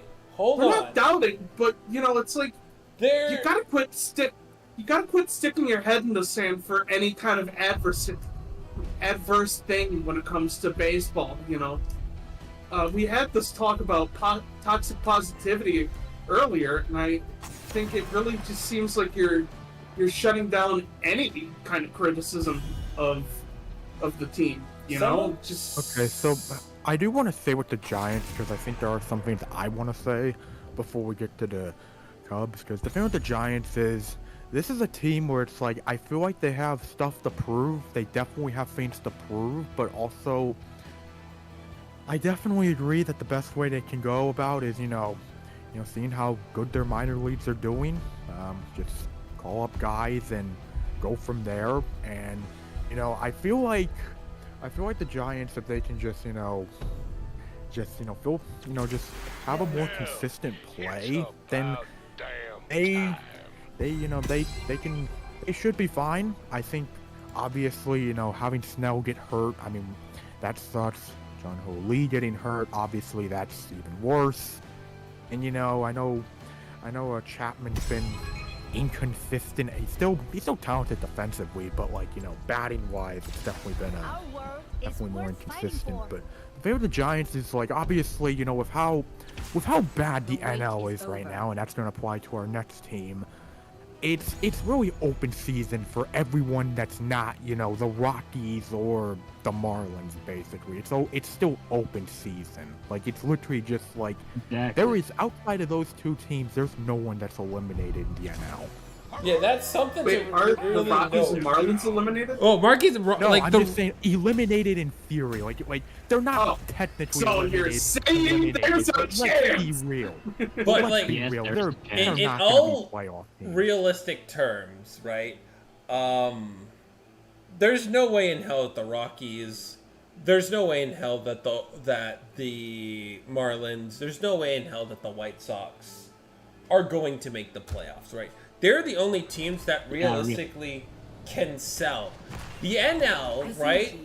It is the division leaders.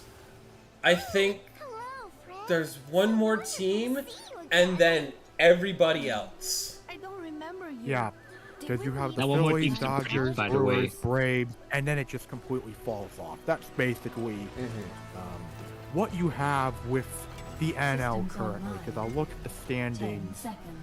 Is basically between the second wild card and the third worst team in the NL, they're only separated by 2 games. Although, can I just say something? I'll find It's been you. so refreshing to see the St. Louis Cardinals be actually mid. Well, they're rebuilding in their mid. Can we just focus on the sun? Yeah, they They just are signed a good, though. Yeah. They're literally 500. They are literally 500.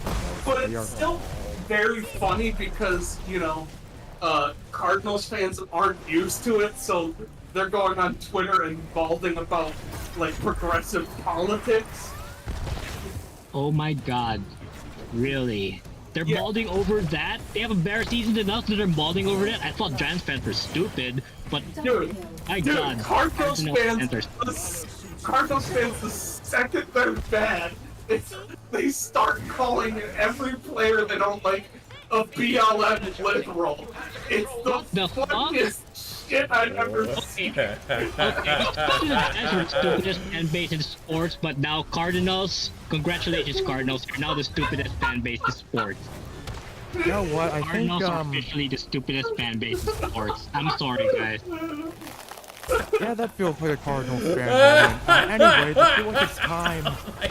Alright. Hey guys, I think Okay, Nickman needs to okay. talk Yeah, about his it's Cubs, your turn, y'all. Nick. It's your turn. Yeah, okay, I think it's time, because, yeah, so, now on to the Cubs, who, despite how bad they've been playing as of late, they are only 2 games out of an NL wild card spot, which, really says a lot about how bad the NL is right now, but, well, how bad the NL is outside of the top-heavy teams, but you take those away, yeah, you got a pretty bad NL, but the Cubs right now, Bain started off well. Wasn't perfect by any means, obviously. There were definitely flaws that I'll get to in a bit, and also things that are still plaguing us right now that were kind of there at the time, but after starting 24 and 17, yeah, we were on a 12 and 23 stretch where it feels like there's been a lot of similar patterns in these games for the Cubs, where they have really been, like, the thing is, yeah, it's kind of funny I'm saying this because, yeah, they did get blown out today, but a lot of their losses over this stretch haven't really been, like, blowout losses, or, just games where it's just like, well, you know what, yeah, this is just not the game you want to see. A lot of them have basically been very close losses. I'm counting right now how many one-run losses we've had during this stretch, and I'm at least counting like 9 of them during this stretch. Like we've had nearly 10 one-run losses in like a 35-game stretch. So yeah, that's pretty unfortunate. A lot of it has to do to the fact that the Cubs offense has really shown its flaws from a roster perspective, and the fact that you count. I already know Spencer's gonna say the term, but yeah, like you add in the offensive struggles that the Brewers had over the years under Counsell. You add that in with a Cubs team that around the time of May and June, forget how to play baseball. Yeah, you have a recipe for disaster, because the Cubs had another very bad May. And how bad of a May was it? Well, let me just do some comparison. In 2023, the Cubs went 10 and 18 in May. In 2024, the Cubs went 10 and 18 in May. Sounds similar, because it literally the exact same. And I made it a point in my Cubs video. I made it a point of why I'm feeling very numb about the Cubs, because it's like, yeah, they've been playing like shit for like 35 games in a row, but it feels very similar to last season, where back in June of last season, Cubs were 10 games below 500. And granted, they did climb out of that. They climbed out of that, and had it not been for a late September collapse, they would have made the playoffs after being 10 games below 500. Now, the worst it's gotten has been 5 games below 500, which obviously I don't want to be any games below 500, but for the sake of comparison, I'm just noting the similar trends that I've noticed with this Cubs team, with this current core, the last season, and the season before, where, once again, very bad month of May and June, and even the old core seemingly had an issue similar to this, where they really slump around this time, which is part of the reason why that 2021 collapse led to them getting nuked. But what's causing this? Well, obviously I mentioned the offense, and how is the offense, who's struggling and who are the bright spots? Well, a big thing that I've noticed with the Cubs offense is currently, in terms of our guys, like our hitters, we only have one guy with an OPS over 800 right now, which is not sustainable when you go on slumps. And currently, now I'll go through who I think is doing fine, who's doing good.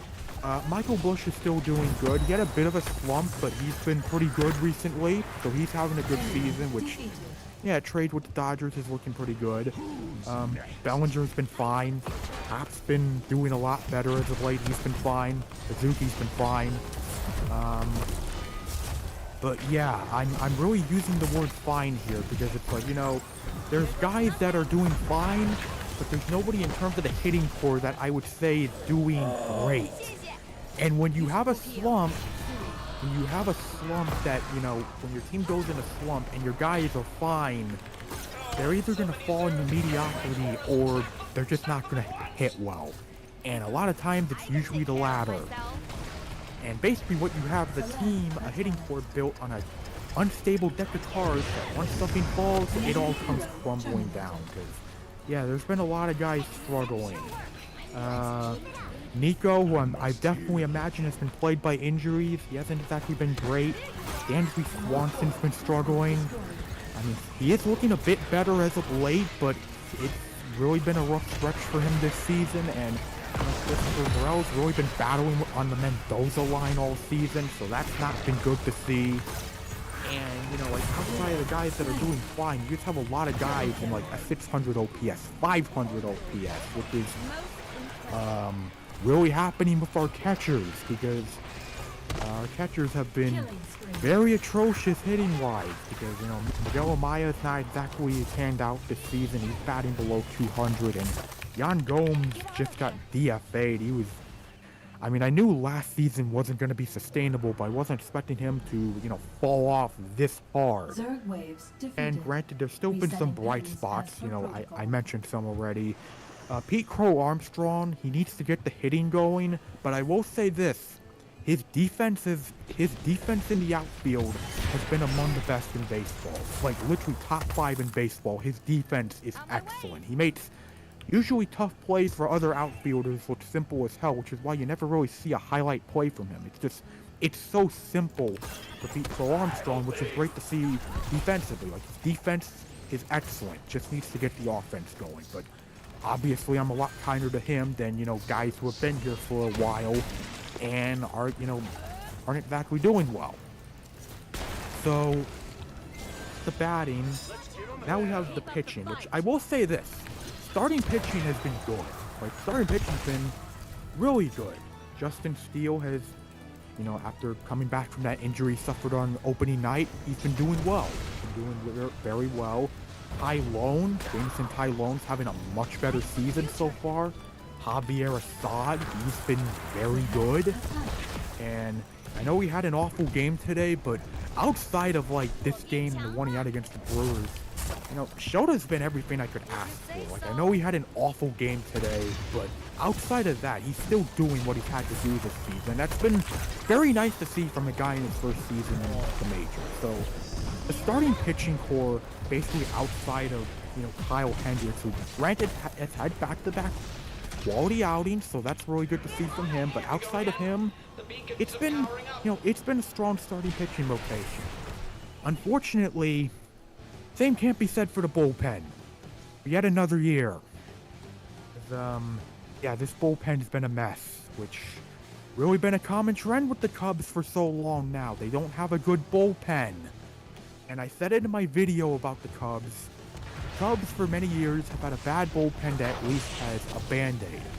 2021 was Kimbrel, 2022 David Robertson and Keegan Thompson, and last year was Adbert Azalea. This year, well, we haven't found that band-aid yet, and it's led to some pretty bad results. You know, Wisniewski's been really iffy in the bullpen. Leiter had a strong start, but he's really fallen off. And, you know, I mean, there's still some guys doing well, like Smiley's gotten much better as of late. Tyson Miller's been doing really good for us in that trade with the Mariners. He's done really good for us, so that's at least been very nice to see. But, man, some of our big guys, like I mentioned, Leiter, Neris hasn't panned out. I mean, he's had, especially recently, he's really fallen off. Like, he's gone from being a heart attack guy where, you know, he doesn't make it look easy, but still gets the save at least, to just, yeah, being a heart attack guy and not even getting the save, which is, yeah, that's been atrocious to see. And it's just a lot of 4s and some 5s in this ERA for our bullpen guys, and that's, yeah, that's not what you want to see. That's really, really, really bad. And before I get to really, before I get to, a big thing with the Cubs in this roster, gotta mention the injuries, because holy hell has there been so many goddamn injuries on this team this season. Like looking at our pitching. I know the feel, man. Guys like Almonte was showing potential. He gets hurt. He's been out since. Adelaide, I know he was doing rough, but hate to see him get injured. It's just Merriweather. He was our third, in our top 3 relievers. He's been out since opening day. And, even starting pitching's been affected. Jordan Wicks, he's out for a while. Granted, thankfully he's not needing Tommy John, but still, that's not what you want to see. And Ben Brown, who, got the call-up this season, he was doing very well for us. He has some neck issues, which thankfully isn't sounding as bad as it was imagined to be, but still, obviously sucks to see him out. And, with our batting, like, guys like Sayev have had to go to the IR at times. Like, Tachman just recently got injured. And, it's just Nico's had injuries. It's like, my God, it's just annoying. It's annoying when a team's struggling and then you have injuries to add on to it. And, yeah, it's just, it's not great to see. Now, before I get to the prospects, I do want to say, obviously the Cubs made the offseason splash to get Craig Counsell, gave him a lot of money, and obviously, so far, hasn't gone how we wanted it to go, but I think there's a lot of Cubs fans, and most Cubs fans seem to agree that right now, a lot of the blame is really deservedly falling on Jed Hoyer right now, who is our president of baseball operations and has been here since the days of Theo Epstein. And it's very deserving for why he's getting a lot of the blame, because, yeah, it feels like after getting Craig, he did kind of half-ass the offseason. Like, you didn't really get any hitters. You didn't sign any hitters, and, you did get Shota, but outside of that, a lot of the offseason moves the Cubs have done have not exactly, panned out.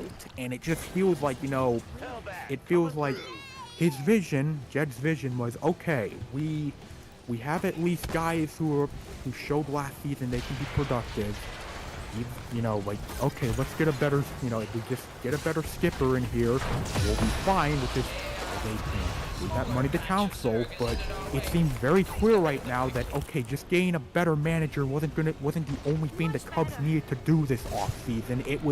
It's very clear the Cubs have plenty of holes right now in terms of their hitting and the bullpen, and that still hasn't gotten solved, which is why you've seen Fire Jed trending at times this season, and as I said, deservedly so. He hasn't really done a good job of, proving people wrong here. Like, you can make good trades here and there, but if the results aren't going to show up, then that's going to be an indictment on you, and at the end of the day, results are what matter when it comes to a front office. Now, Yes. I'm also going to bring up the prospects, because my thing is, we have good prospects. We have a great farm system. Looking at our prospects, I'll bring up our top ones. Cade Horton, he's out because he had an injury, which, yeah, even our farm system guys are getting hurt, but Cade Horton was doing great in Tennessee, and granted, he didn't have much time in Iowa, so I can't really judge how he did in Iowa yet, but hopefully when he comes back, he'll do well. Owen Cathey's been great in Iowa. He's been doing very well. Matt Shaw, our third baseman that we drafted last season, he's been doing very well, and he's done very well for the Smokies, which, by the way, Smokies have been our best minor league team. And there's even been rumblings that, hey, Matt Shaw could be viewed as a very soon, he might be in the majors very soon, because, yeah, third base has been a problem for the Cubs, and it's clear Shaw has the defense. If he can just keep the hitting up, then, yeah, that time might be coming soon for, a guy. And also, speaking of guys on the Smokies, James Triantos, he's also been doing very good for the Cubs here. He's been doing very good in Tennessee. And, by the way, I just want to say this because I've heard people talk about this, but apparently, I've heard that, hitting has been very down this season in, Double-A. I've heard it's been a lot tougher for like hitters in Double A this season. It's just something I've been hearing. I don't know if anyone else has caught wind of that, but that's just what I've been hearing, and you know, just worth putting out there. Now, in terms then of again- guys, Some of that may be because Churio made it up for the majors. yeah, perhaps that is the case. But in terms of the prospect I'm most excited for right now, Moises Ballesteros. He's a catcher. He was in Tennessee last week. Now he's in Iowa currently, and he's progressing very fast because he was expected to go to the majors in like 2026, and there's a very real shot he's going to be in the majors in 2024 because he's just progressing very fast, offensively and defensively as a catcher, which, as I said, catching has been a huge problem for the Cubs this season, offensively and defensively, because I've seen way too many goddamn stolen bases this season from opposing teams on us. Seen way too many of that. But yeah, that could be a very good solution for us in terms of our catching woes. But in terms of the farm system, it's a great farm system. I also wish Jed would use it, because I feel like there's some guys who are doing very well in Iowa right now, Alexander Canario, for example, and Jed just refuses to call him up for some reason. Like, we have hitting issues. Our batters are struggling. We have a guy in Iowa right now that has shown before he can hit at a major league level, and yet you're not calling him up. Like, what are we doing here, Jed? Use the farm system! Shoot them with the dehydration. I mean, use the farm system. The dehydration gun. Use the farm system, Jed! But, yeah, like, the Cubs right now, it's like, I'm not surprised by the current stretch, because it's like, I've seen them do this before. I'm not surprised by it. It frustrates me, obviously, but it's just annoying. It's annoying, but I'm not surprised. And I'm just like, you know, the Cubs are a team that's like, all they need to do is just keep themselves in the NL wildcard race, which, to be fair, the NL wildcard teams are doing a very good job making that race easy for us, because, as I said, for as bad as we played, the fact that we're only two games out of a wildcard spot is just hilarious. So, yeah, I mean, there's still things to like with the Cubs right now, but it's obvious that the flaws that weren't there last season are making themselves more apparent this season, and yeah, it's been frustrating to see.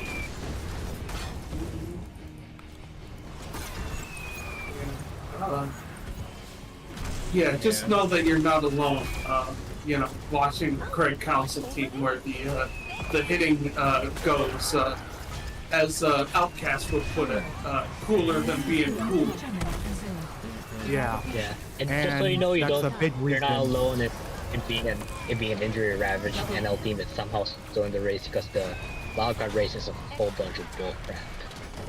Yeah, it's just, I expect, like, as long as, and also I'm hoping we, you know, like, just keep the pace up, like, at least stay in it, because I expect the Cubs will be active at the trade deadline, and with how many holes we have on the roster right now that I don't think can be completely fixed with just using the farm system, yeah, they're going to need to be active, and considering how much scrutiny Jed Hoyer is currently getting, he's going to really need to put on a good performance at this trade deadline for the sake of Cubs fans not wanting to, you know, kill him.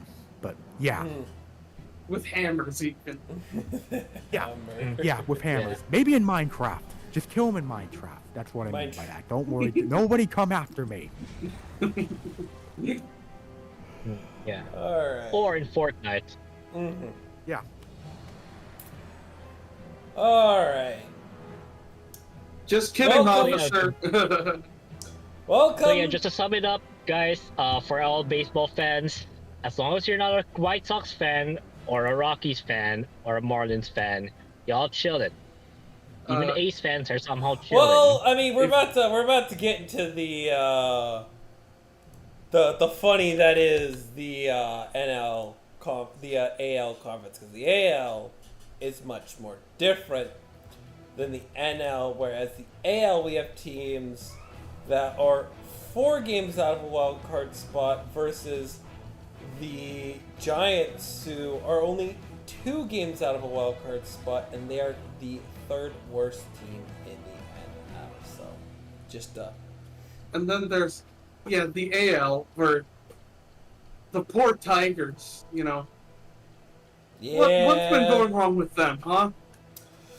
I feel like they still haven't found, that, what's wrong like, with them. the They're the it, Tigers. like, the it. They need a top prospect to play for them, and I don't know if they have one on their roster. I think they're a good...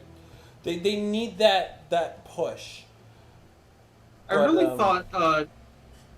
thought Tariq Skubal was going to be that push. No, you see, Jackson Cherio, like, I mean, to we be knew fair, Scubal's been doing very well. The problem with the Tigers is what they really need in terms of prospects is hitters, because Spencer Torkelson's not gotten the job done. He's gotten sent back down to the minors. I mean, granted, you do have Riley Green who's been doing well, but like outside of that, it's, not great. Yeah, I live in Michigan, Kerder, so I know all about people's frustrations with the Tigers going on. It's Also, real. I forgot to say in terms of that honestly, like in terms of the Cubs' struggles, it does kind of remind me a bit of the Tigers a little, because you have some issues in terms of hitting, and your managers are 2 well-known managers, counsel for the Cubs, and of course the Tigers have the Astro Man, AJ Hinch. I just noted those similarities, but yeah, the Tigers just feel like they're in a constant cycle of just there's some promising players, but the Tigers just repeatedly trip over themselves, and yeah, it's not good to see for them. Yeah. But shout out to the AL Central being much better than what it once was. Oh, Tigers, will you ever stop being emblematic of the fall of Detroit? I mean, I thought they need. I'll tell you when they'll think stop they being realistically emblematic of need Detroit. a- 2040. They need a top prospect. They need a top young guy, because you can have like a good top prospect of your system come play for your team, right? But like, he's not going to be an immediate impact, right? There's a lot of guys that when they get that first call up, it's like the big test, right? Can you play at an MLB level? Most guys get sent back down a couple months later because you need to win games, and they still need time to develop. Yeah, and the crazy thing is By some the way, guys still get sent back to Grand Rapids because they're that not ready yet. I mean, let's look at the Tigers.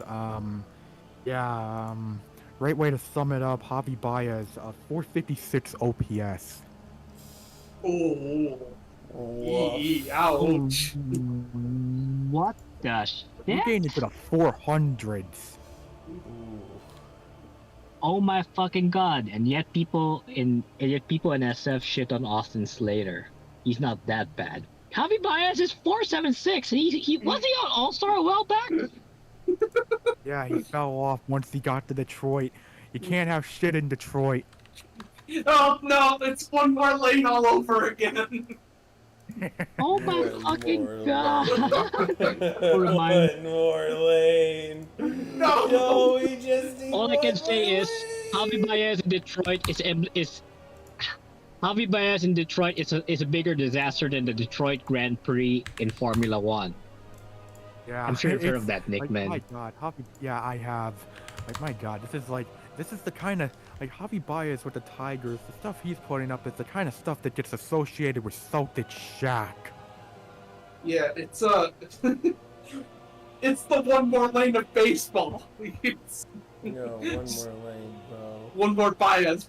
One more Baez at bat, bro. We'll fix the hitting, That's bro. what we need. It's one more lane. One more lane. By the way, since we're on the topic of like, you know, cars, Javi Baez in Detroit is like Nikita Mazepin in Formula One. Yeah, basically. And I'm sure that Nikita Mazepin would be a better hitter than Javi Baez. Like, put him on a Yeah. baseball field and he'd probably hit more than Baez. Mhm. Now, my friend, I think you're being a bit biased.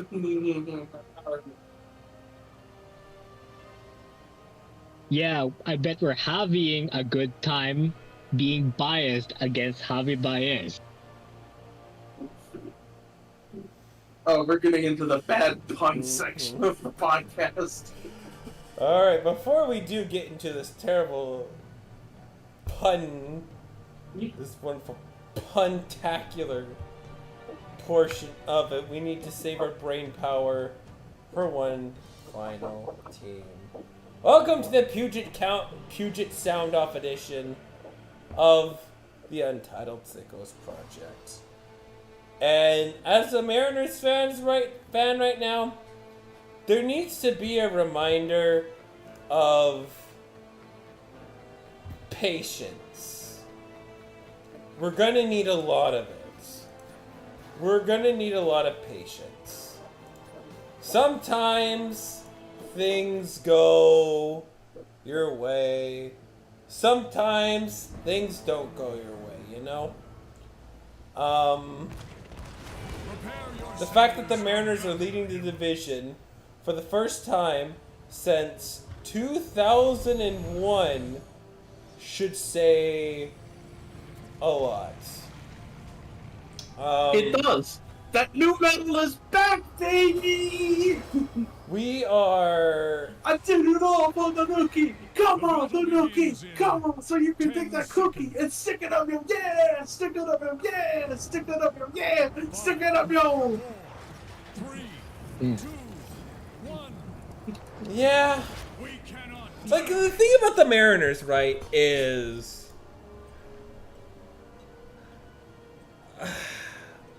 I'm very mixed. I should be ecstatic right now. Right, we have a 7-game division lead. Was 10, but, you know, Cleveland Guardians are a good team. Right? It shows that we just need a lot. There's still a lot of work that needs to be done for this team. Right, we've come from when I did the last episode, right? When I did the first episode, I remember, you know, that Cubs game and how it ended was probably the biggest punch in the gut that I have seen in a while. And coming back from that, the Mariners have been dominating in baseball. Their pitching rotation is the best that it has been. Right? It is the best that it has been, I think, in all of baseball right now. They've got 5 guys. 3 of them have the AL Cy Young potential. Bryce Miller is good. Brian Wu has an incredibly smooth delivery, and if they need to, we can call in Emerson Hancock, who I think is more ready than they want to give him credit for. But I think they're making the smart decision, letting him work on his stuff in Tacoma, which is okay, it's fine. But we have a break glass in case of emergencies option, which is really nice. The pitching has been great. The bullpen, we got some bad news. Matt Brash needing Tommy John surgery is just the worst news. Thank God for Andreas Munoz. This bullpen hasn't been super, like, it hasn't been as good as it's been in years. It has been a lot of it just being a big hit and miss. And I think there's... It happens, right? Tyler Saucedo's good, you know, is a nice shutdown guy.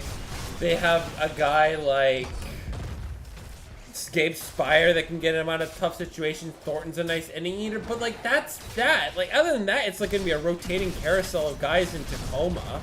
They're gonna need to add a bullpen arm. They can do the most funniest thing ever, and if the Diamondbacks aren't in a winning position, hey, we'll take Paul Sewell back. Like, it'd be the funniest thing on the planet, and I'm pretty sure that they could make a move that works out quite nicely. Right? They could get a guy like Paul Sewell back, but I think they're going to be looking around the market a lot. Now, the hitting, boy. I mean, the hitting hasn't been good whatsoever. Like, the best hitter on this team isn't Julio Rodriguez. It's Josh Rojas. Like, who saw that coming? Like, I saw a stat line from Mariners Minors, and one of the Mariners beat writers tweeted this out. It is Jorge Polanco hitting a 2-run home run to bat and Luis Arias. Who would have thought? Who would imagine showing somebody that to a Mariners fan to start the season, to tell me that Luis Arias and Polanco are going to be in Tacoma? Arias is obviously off the 40-man list. Unfortunate that, you know, he didn't work out. And it happens. Right? Arias was for, they got a bullpen arm that is currently in AAA for the Boston system. I think Syracuse? No, that's the Mets. So, you know, some trades do net zero, but the trade for Josh Rojas has been awesome. He's had a good year. It wasn't like he was good for like a small period of time. He was good for a very long time, like a good for a long stretch. And he slumped a little bit in the road trip with New York and Baltimore, but he's been fantastic. Julio has been good. He hasn't been great, and that's what concerns me the most. That Julio hasn't been like the all-star that we envisioned we think he is. He's been getting better. But like I don't think it's relatively good enough. And that might just be who Julio is. Julio might be just a guy that takes a long to get going, but then you see his dominant stretch like he had in August of last year, where he was torrid and white hot, and they went on not one but 2 8-game winning streaks. So they need an impact bat, but I don't know how much of an impact it's really gonna make, you know? I don't know how good of an impact it's gonna be, if you feel me, right? Because if you added we added Jorge Polanco with the idea of, hey, this is a guy that we think is going to be an above average player, and he's probably going to be spending the rest of the season in Tacoma. We're going to be burying him in Tacoma probably. He's on a rehab stint. But I don't think he gets put up in the majors. I think we keep things going with Ryan Bliss. Ryan Bliss is just putting up better numbers right now. And I'd be very upset if Polanco spends the rest of his time in AAA, because we gave up one of our top outfielding prospects for him. We gave up Gabriel Gonzalez, which is a move that, I mean, I'm not too thrilled about, and it's something that concerns me come the trade deadline, is that the Mariners do something incredibly naive, and they send away a guy like Lorenzo Montoya away for a guy that might be here for 2 months, just for the Mariners to be eliminated, you know, in the wild card round. Now, I don't know if that's, you know, we don't know what's going to happen, But I feel like the philosophy for us as Mariners fans, they need a big splash, but they don't need a big splash. And a lot of suggestions, especially if it's any NL team, you're looking at as of right now. If, let's say, come the trade deadline, you still have, it's the same thing where it's like 3 games separates a team from like the 3rd worst team in the NL to a wild card spot. There are not going to be many teams that are going to be selling at the deadline, just like last year in the NL. The AL is a different story. But, you know, what can we get from the Rangers? What can we get from the Astros? What are they going to give us? They're our division rival. Right?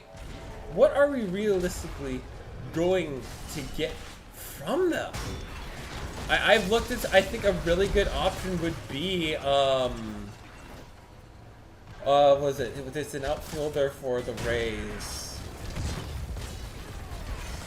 Randy Arozarena. I think I would like a Randy Arozarena on the team.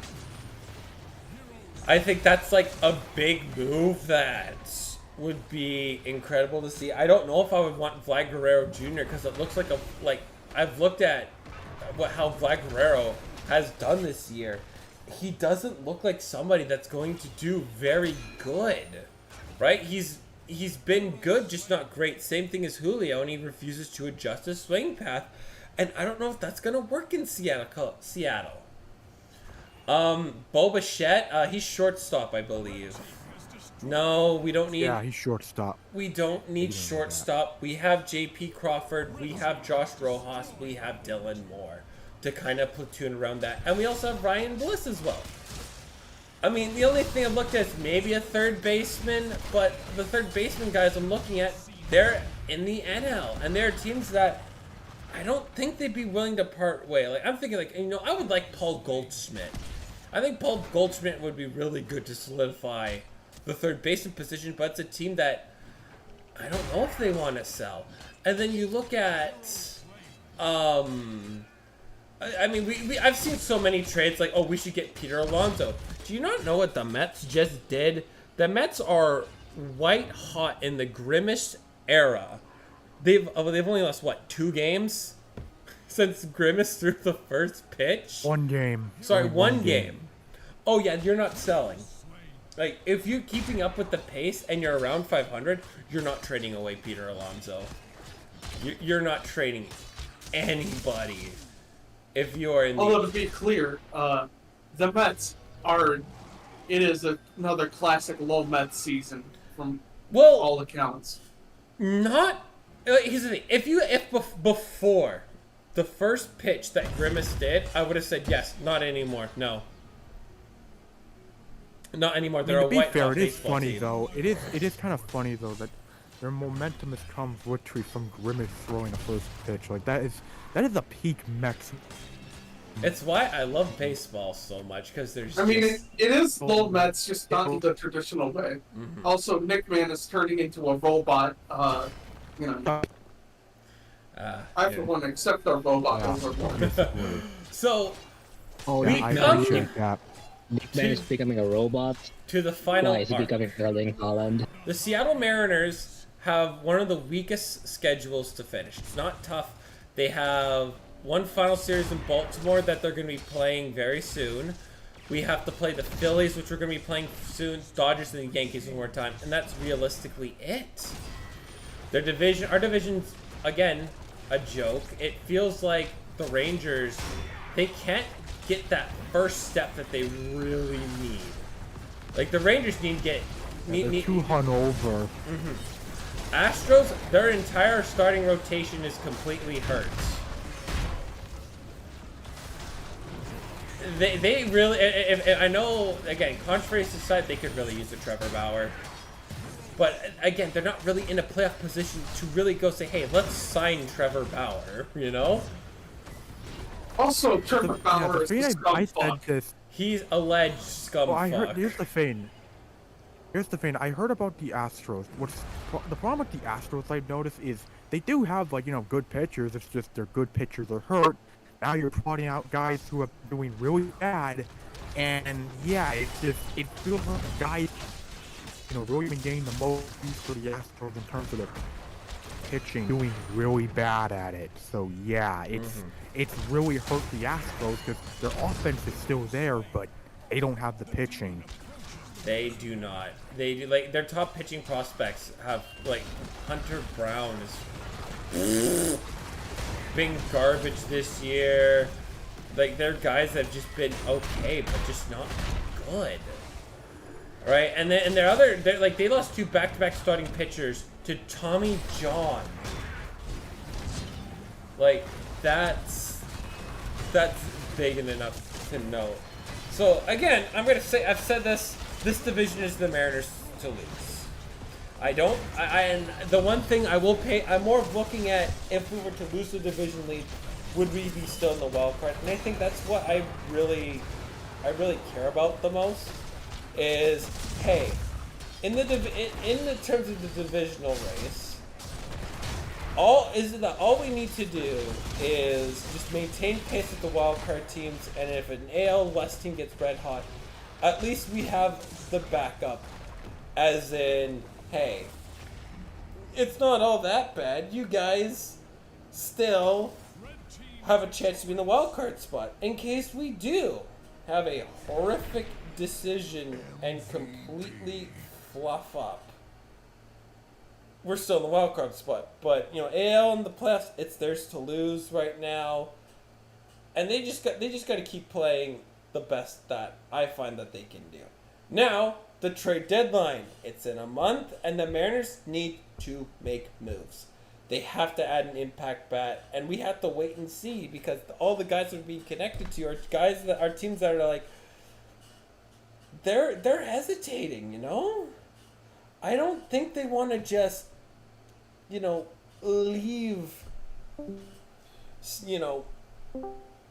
they want to just trade away their top guys when they still believe they can still make the playoffs. So it's still gonna be quite a bit before we see anything in terms of the trade market. Other than that, there are a list. I'm gonna go bring up the Mariners top 30 prospects, and I wish they would update this. We're gonna go with let's go with what's the most up-to-date version? Who has the most up-to-date version? Nobody does. I guess the Alright, so, in my mind, the following players to me are, no, do not trade list. Cole Young, absolutely not. I believe he's going to be the replacement for J.P. Crawford, right? We have to remember, it's a small market team. We're going to be cycling in a lot of guys in and out. Colt Emerson is really damn good. He's hurt at the moment, but he's doing so good in Modesto right now. Lorenzo Montoya is giving me Julio Rodriguez vibes. That is going to be he's going to be huge when he comes into Seattle. Phelan Colstein is probably on the list. He's on the guys that I wouldn't mind being traded away. Same thing with Harry Ford. If they pick Cal Raleigh to be more. If they pick Cal Raleigh as the guy, and a big reminder, a big thing is Cal Raleigh is a Scott Boras client. So the Mariners might not be interested in dealing with that nonsense. So they're probably going to let Cal test free agency. And I've heard that Harry Ford has a bigger ceiling than Cal Raleigh does. So they might let Harry Ford play. I've heard he has to work on his defensive stuff. And he's going to be working on that in Tacoma. And as he continues to progress his way through Seattle, but I imagine he's gonna be an impact, not next year, but I think in 2026, and it's gonna be Harry Ford. They're gonna look at Harry Ford being the good man, manning the plate. He's also younger at 21, and I think he'd be 23 when he debuts. Ty Pete, yep, he's only gonna be on the trade list. Johnny Formilio, he's on my do not trade list. It's Absolutely not. Tyler Locklear, he's currently on the Mariners right now. Nope. Michael Arriaro, absolutely not. Jonathan Clase is on my trade list. Bliss is not. Miles Morales is. Sorry, Michael Morales, my bad. Is Miles Morales is that Spider-Man dude. Spider-Man. Aiden Smith, yes. Teddy McGraw, Ben Williamson. Basically everybody else except for Jeter Martinez. I would dangle Cole Phillips as a piece on the list. He is out with Tommy John surgery, and he was a piece that we got from the Braves for Jared Kelnick. But needed Tommy John, although he does note that he did, in the Florida circuit, he did tap 98 miles an hour on a fastball, which is really good, which is, you know, he's got also, Logan Evans has been a very good reliever. He's on the list. Taylor Dillard. Jimmy Joyce is a starting pitcher, which, you know, Mariners and developing starting pitching, who knows? Alberto Rodriguez, I don't think, Alberto Rodriguez, and everybody else. There's not really one person who I would try to hold on to at this time, except for Dewell Joseph. He's the big prospect that they signed in the Dominican League circuit, and he's doing pretty damn good. So those are the guys who I don't want to, who I think we have a lot of infield prospects that we can let go of, but any top outfield prospects, absolutely do not touch. I don't want them going anywhere but Seattle right now. They've had 7 or 8, like I think they got 7 guys in the 7 of our prospects are in MLB, are in, I think, what was it? What's the magazine? What's Baseball America's Top 100 Prospects? It's dumb that I need a reading subscription to see, you know, what the details are, but they've got 5 in MLBs. I believe they have 5 or 6 at the moment. Let's do a quick look. They got 4 right now. They got 4 right now in the MLB's top 100. They got as high as 7 though in Baseball America's top 100 prospect. This list does need to get updated, and I imagine it's going to get updated come the draft. But to me, I'd be more. I would like the Mariners to make smaller moves. They don't need to make big moves, not yet. We don't need to make big moves. I still think there's a lot of holes that just by waiting for the developmental process to kick in. Julio is still incredibly young. They have their possible 5-man rotation of the future with, you know, other options that they can go to. It's not the end of the world. And even then, there's still more drafts to happen. I heard the Mariners are linked to a starting pitcher in this year's draft. No, thank you. We have like 3 other potential options to reinforce the team. So I think we can pass on that. Rather, we go for the best outfielding prospect available. But that's where I stand right now with Seattle. Like, they're in a tough spot. It's, what do we do? Do we trade everything away for one great year, or do we just wait out the farm system? I don't know. I think they might make I think they might get a reliever and an outfielding prospect. But I do hope that it's something that doesn't cost us a whole lot and sets this team back. Why be good for 1 year when you can be good for multiple years, you know? But other than... I think it really depends. I think it really depends on, like, you know, like, what holes, like, what do the Mariners really need at this moment? And, you know, could you use the farm system for it, or... The problem with the farm system is they're not quite. I mean, I know there's Cade Marlowe and there's Jonathan Clase, but they're not ready yet. They're not ready yet, and I don't think they're probably gonna need a year and a half in Tacoma to really emerge into that role because they're not top 10 guys. They're guys that are like prospects 11 through 20. And even there is Dominic Canzone who might need a little bit longer stint in Tacoma. You know, sure, he can Yeah, nuke and the so ball, when you consider but that, yeah, when you consider that, it's like, okay, you consider that, then you have to consider, okay, so we consider this, now we gotta consider what's available at this trade deadline that's worth making a move. and that's just, we don't know who's available right now. Sure, Peter Alonso, but he's a first baseman. Shut up. We have Ty France. I'm so tired of seeing Peter Alonso tradings. Ty France is back to like the top 3 hitters right now. Rojas, Rodriguez, France. You want to trade a top 3 hitter away for a slightly better Ty France? Piss off with that. Come on. What are y'all doing? Like that's what frustrates me the most. That's you know, I'm being exhausted by the Mariners fan base, and I'm just. Well, hang on a second. Here's a trade you could get behind. Is it for an outfielder?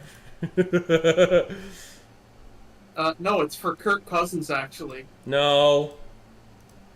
I don't want Kirk Cousins. No, Yeah, thank but you. think of that fat, juicy dump. I know. But we'll have to wait and see. As for me, it's I need to be more emotionally concerned once we're in August. Because if we're in August and we're like 12 games up on the division, I'm not sweating bullets. Even even at the trade deadline, if we're 10 games up and they didn't do much, I'll be a little bit upset. But if they manage to maintain that wide division, like you're 12 games up in the middle of August, you just have to be average and you'll make the playoffs. Other guys, they have to like go on a torrid pace, like a real sweating bullets pace. sounds really painful. Not gonna lie, like. Oh yeah, it does absolutely. Like oh geez, oh no, I'm sweating. Bang, bang, bang, bang, bang, bang, bang, bang, bang. So, that's where I stand on the Mariners. I gotta wait to see, because, again, the season doesn't end in July. But I gotta wait to see what happens come the All-Star break. There's still a lot of things that can happen. I'm not worried yet. I don't think we have an 8-game division lead. I agree that they need to make some moves.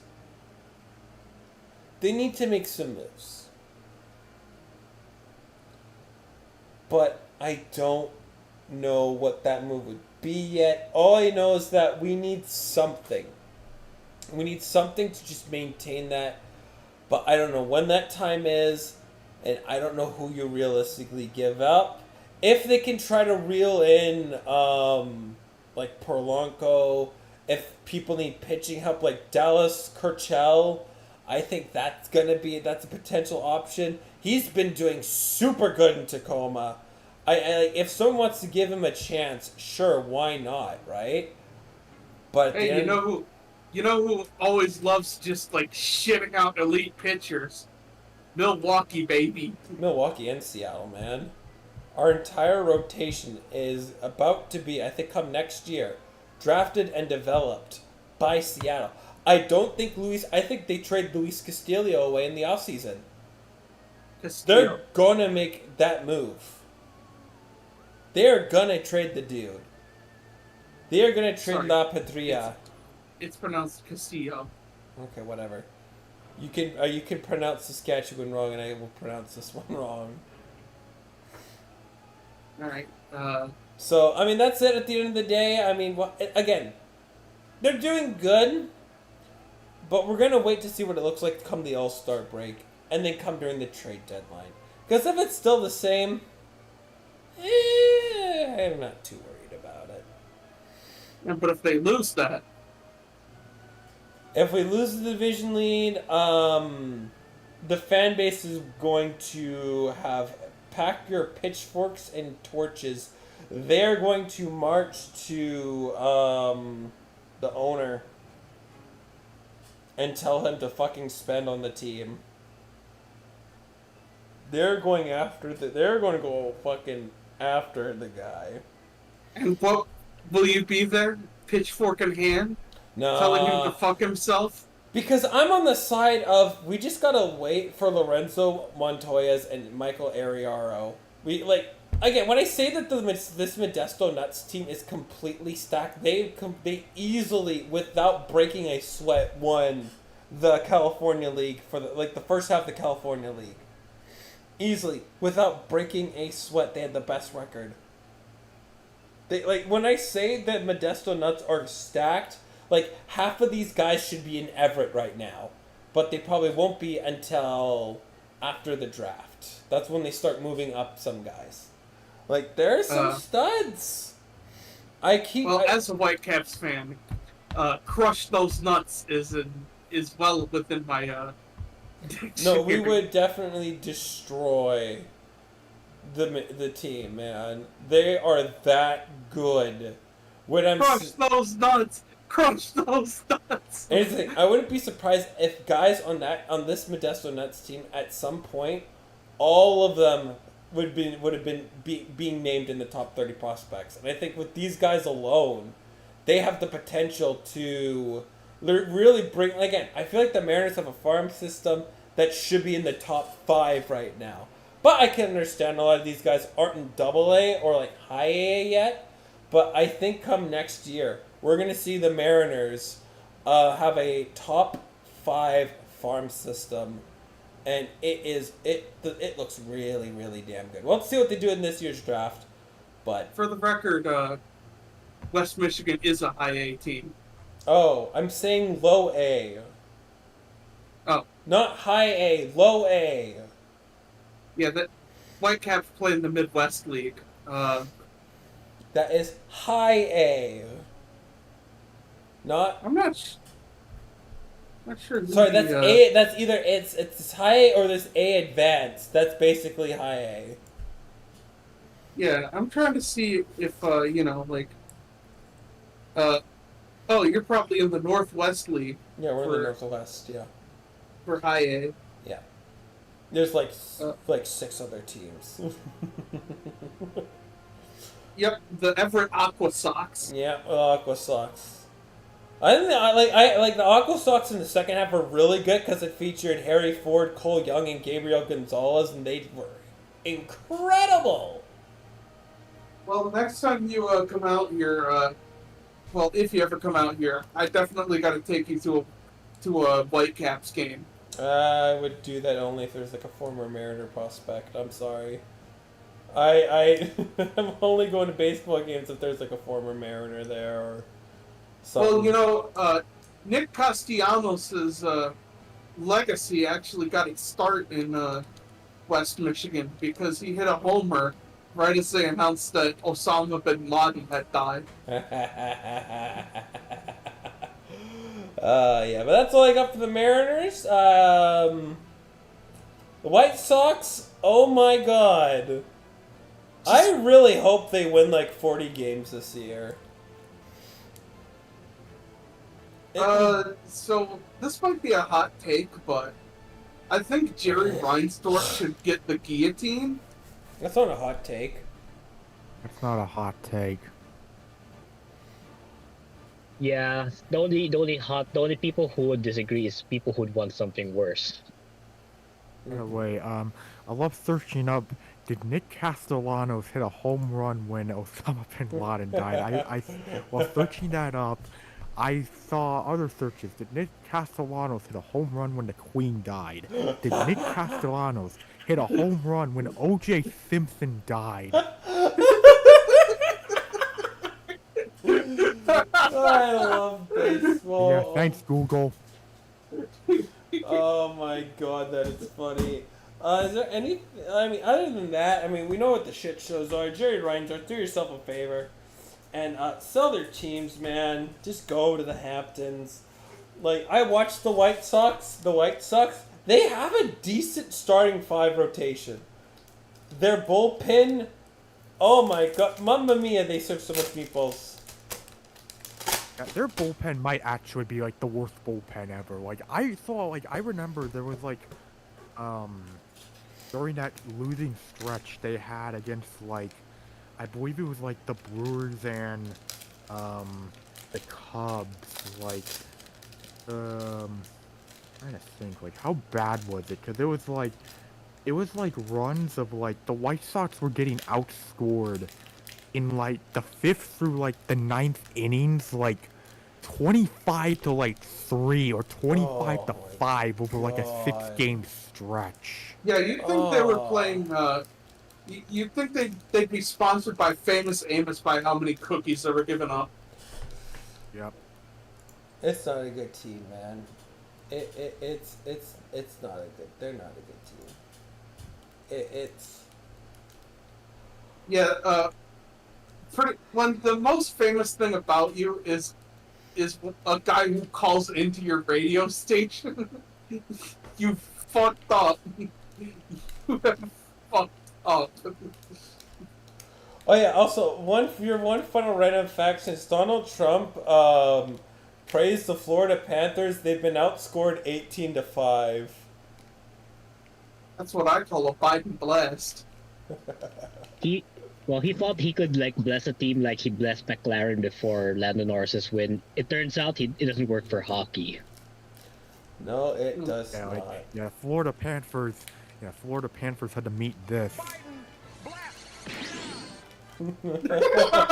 Panthers, but you're not Panthers. I'm very sorry, you're not McLaren. My last thing about the Panthers is, hey, you know what? When you lose, if they lost 2-1 Game 4, I think they still win Game 5. Oh yeah. Lose agreed. Game 8, you've shown that you've completely taken the foot off the pedal, whereas Edmonton, since that moment, have been playing with nothing left to lose. If Edmonton does this, oh my god, the Atlanta Falcons, you guys can, I could push you guys aside and be like, they choked much worse than you assholes did. Might be actually like hockey's version of 18-1. No. It's gonna be hockey's No, versions I of wouldn't do 28-3. Yeah, 28-3. That would be hockey's version of 28-3. I mean, somehow it would be more of a 28-3 version than, you know, the freaking Bruins doing what they did to the Panthers. And yeah, it would be very fitting if the Panthers are somehow the ones that top that. Yeah, I was just thinking. Oh, you know, like you know, like the team that won it all until they didn't. Yeah, the team, I feel like, because honestly, like, I feel like 18-1 is, it's really hard to replicate in terms of comparison to other sports, because, you know, it's just one game where it comes down to it all for, like, the Super Bowl and, you know, the Patriots losing that game to the Giants. Like, I feel like it's just really hard, like, it would be, like, I don't know if there ever would be, like, a really great comparison for, like, other sports compared to that, because it's just, you know, the NFL is so much more unique compared to how, you know, other leagues, you know, go about their seasons. Yeah, the closest I can think of is you know, how the 2019 Bruins got Gloria to death. Yeah. What the Sigma? Ozza, what the fuck? He takes Edmonton twice. Gloria, Gloria. Although I heard that in the background. Yeah, okay, I just got Ozza's picks. He's taking Edmonton twice. What the fuck? Oh, fun fact, Ozza's only missed one game in the CFL. That's crazy. It's one game. Yeah, That's by the way, just crazy. BC won. BC won 26-24. Yeah. Hey, Winnipeg start off to a fucking god awful start. I gotta watch that entire game tomorrow morning. Well, I guess I gotta make the joke. More like lose a peg. Yeah. Anyways, I think that's gonna do it for us today. Mm-hmm. We'll right. Wheel. Yes, the wheel. The wheel. We're gonna wonder, when is the wheel coming in? Yes, I have to The do that wheel. right now. I was about to forget. So, we are gonna be starting our division previews for the NFL. And that's going to be up and coming soon. Actually, starting maybe 2 weeks or literally, if we have a guest, we're just going to say, fuck it, we're starting it next week. I was about to completely forget that. Good thing you didn't, huh? Good thing I didn't. Taegan would have fucking killed me. Yeah, he would have strangled you like Homer does the Bart. Yeah. So we're going to be going into the division previews. And then we're going to be talking about sports. First division. It's the NFC East. Ooh. We're going to be going to the NFC East. I might have a Giants fan. Odds are with a highly I think unlikely I know a guy. highly unlikely that he shows up. But you know what? Oh wait, no, he's unavailable next week. He's in Chicago. Shit. No, never mind. I can't get mad at him. He's purely unavailable. Don't worry. I think I have a Giants fan on deck. Next is the NFC South. Third. I swear to God, if it's the... Okay, thank God. It's the AFC East. I was like, I swear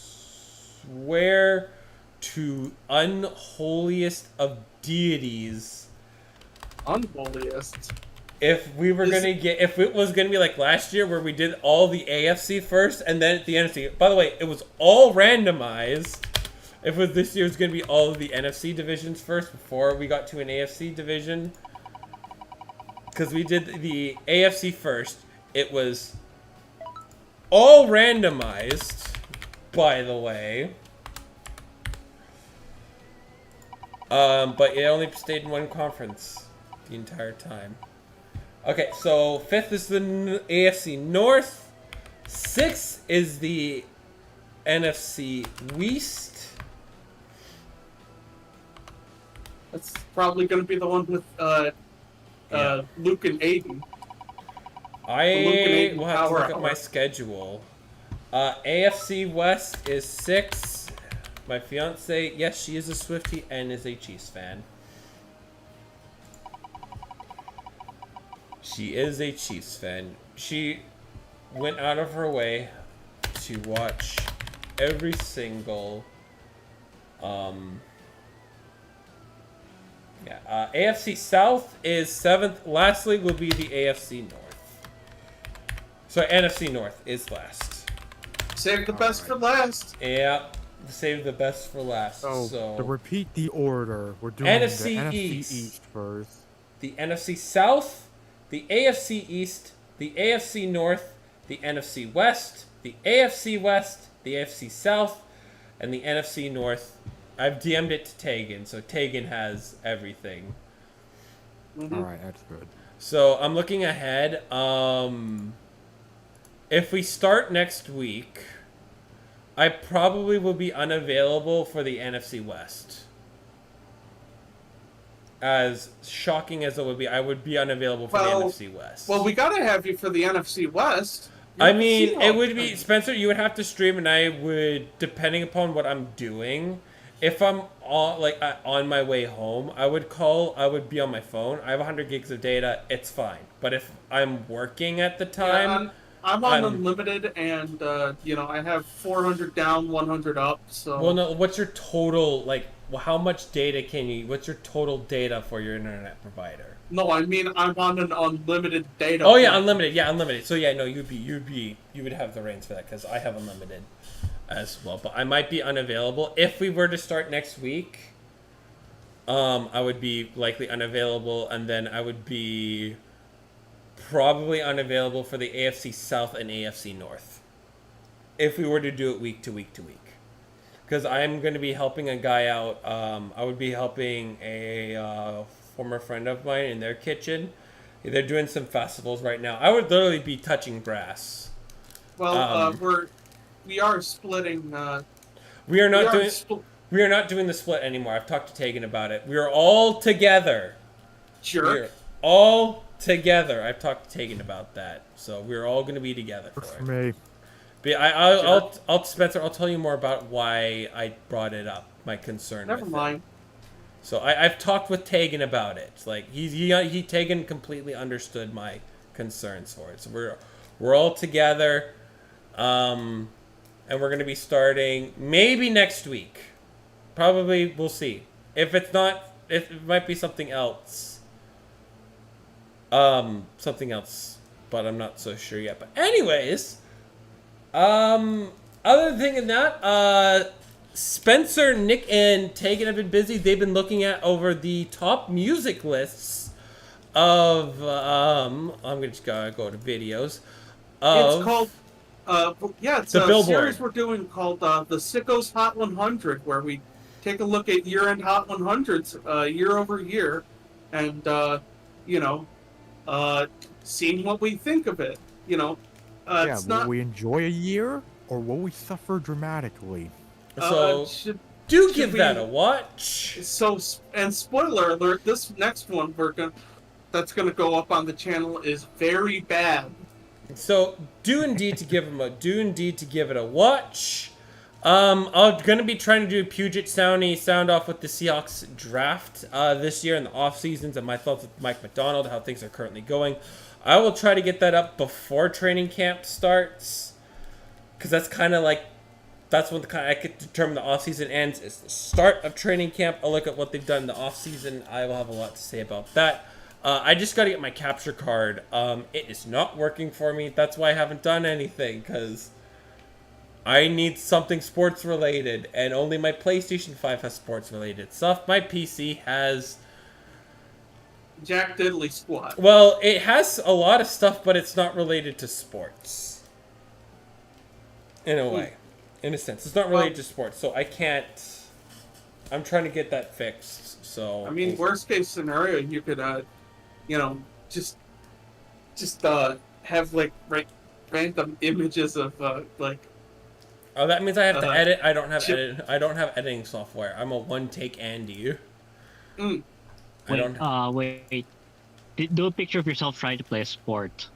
No. Like, Luke, I want you to go get a basketball and see if you can shoot some hoops. I can shoot hoops. I'm still not doing it.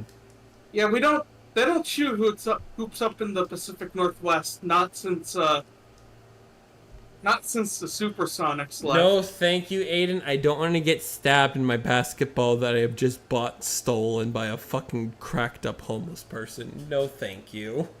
Specifically cracked up. Yeah. Sorry, tranked up on fucking horse paralyzer. Mixed with fentanyl. Wait. Think about it. Look, I have another idea. No. Learn how to skate and then document the journey. Aiden, I don't have the hand-eye coordination to do it. I do not have the hand-eye coordination and balance to do that. Anyway, I think before this turns into a full-on brawl between the four of us, I think this is the part where we say goodnight. Yeah, good night. We need to rest off. Heat dome suck. Bye.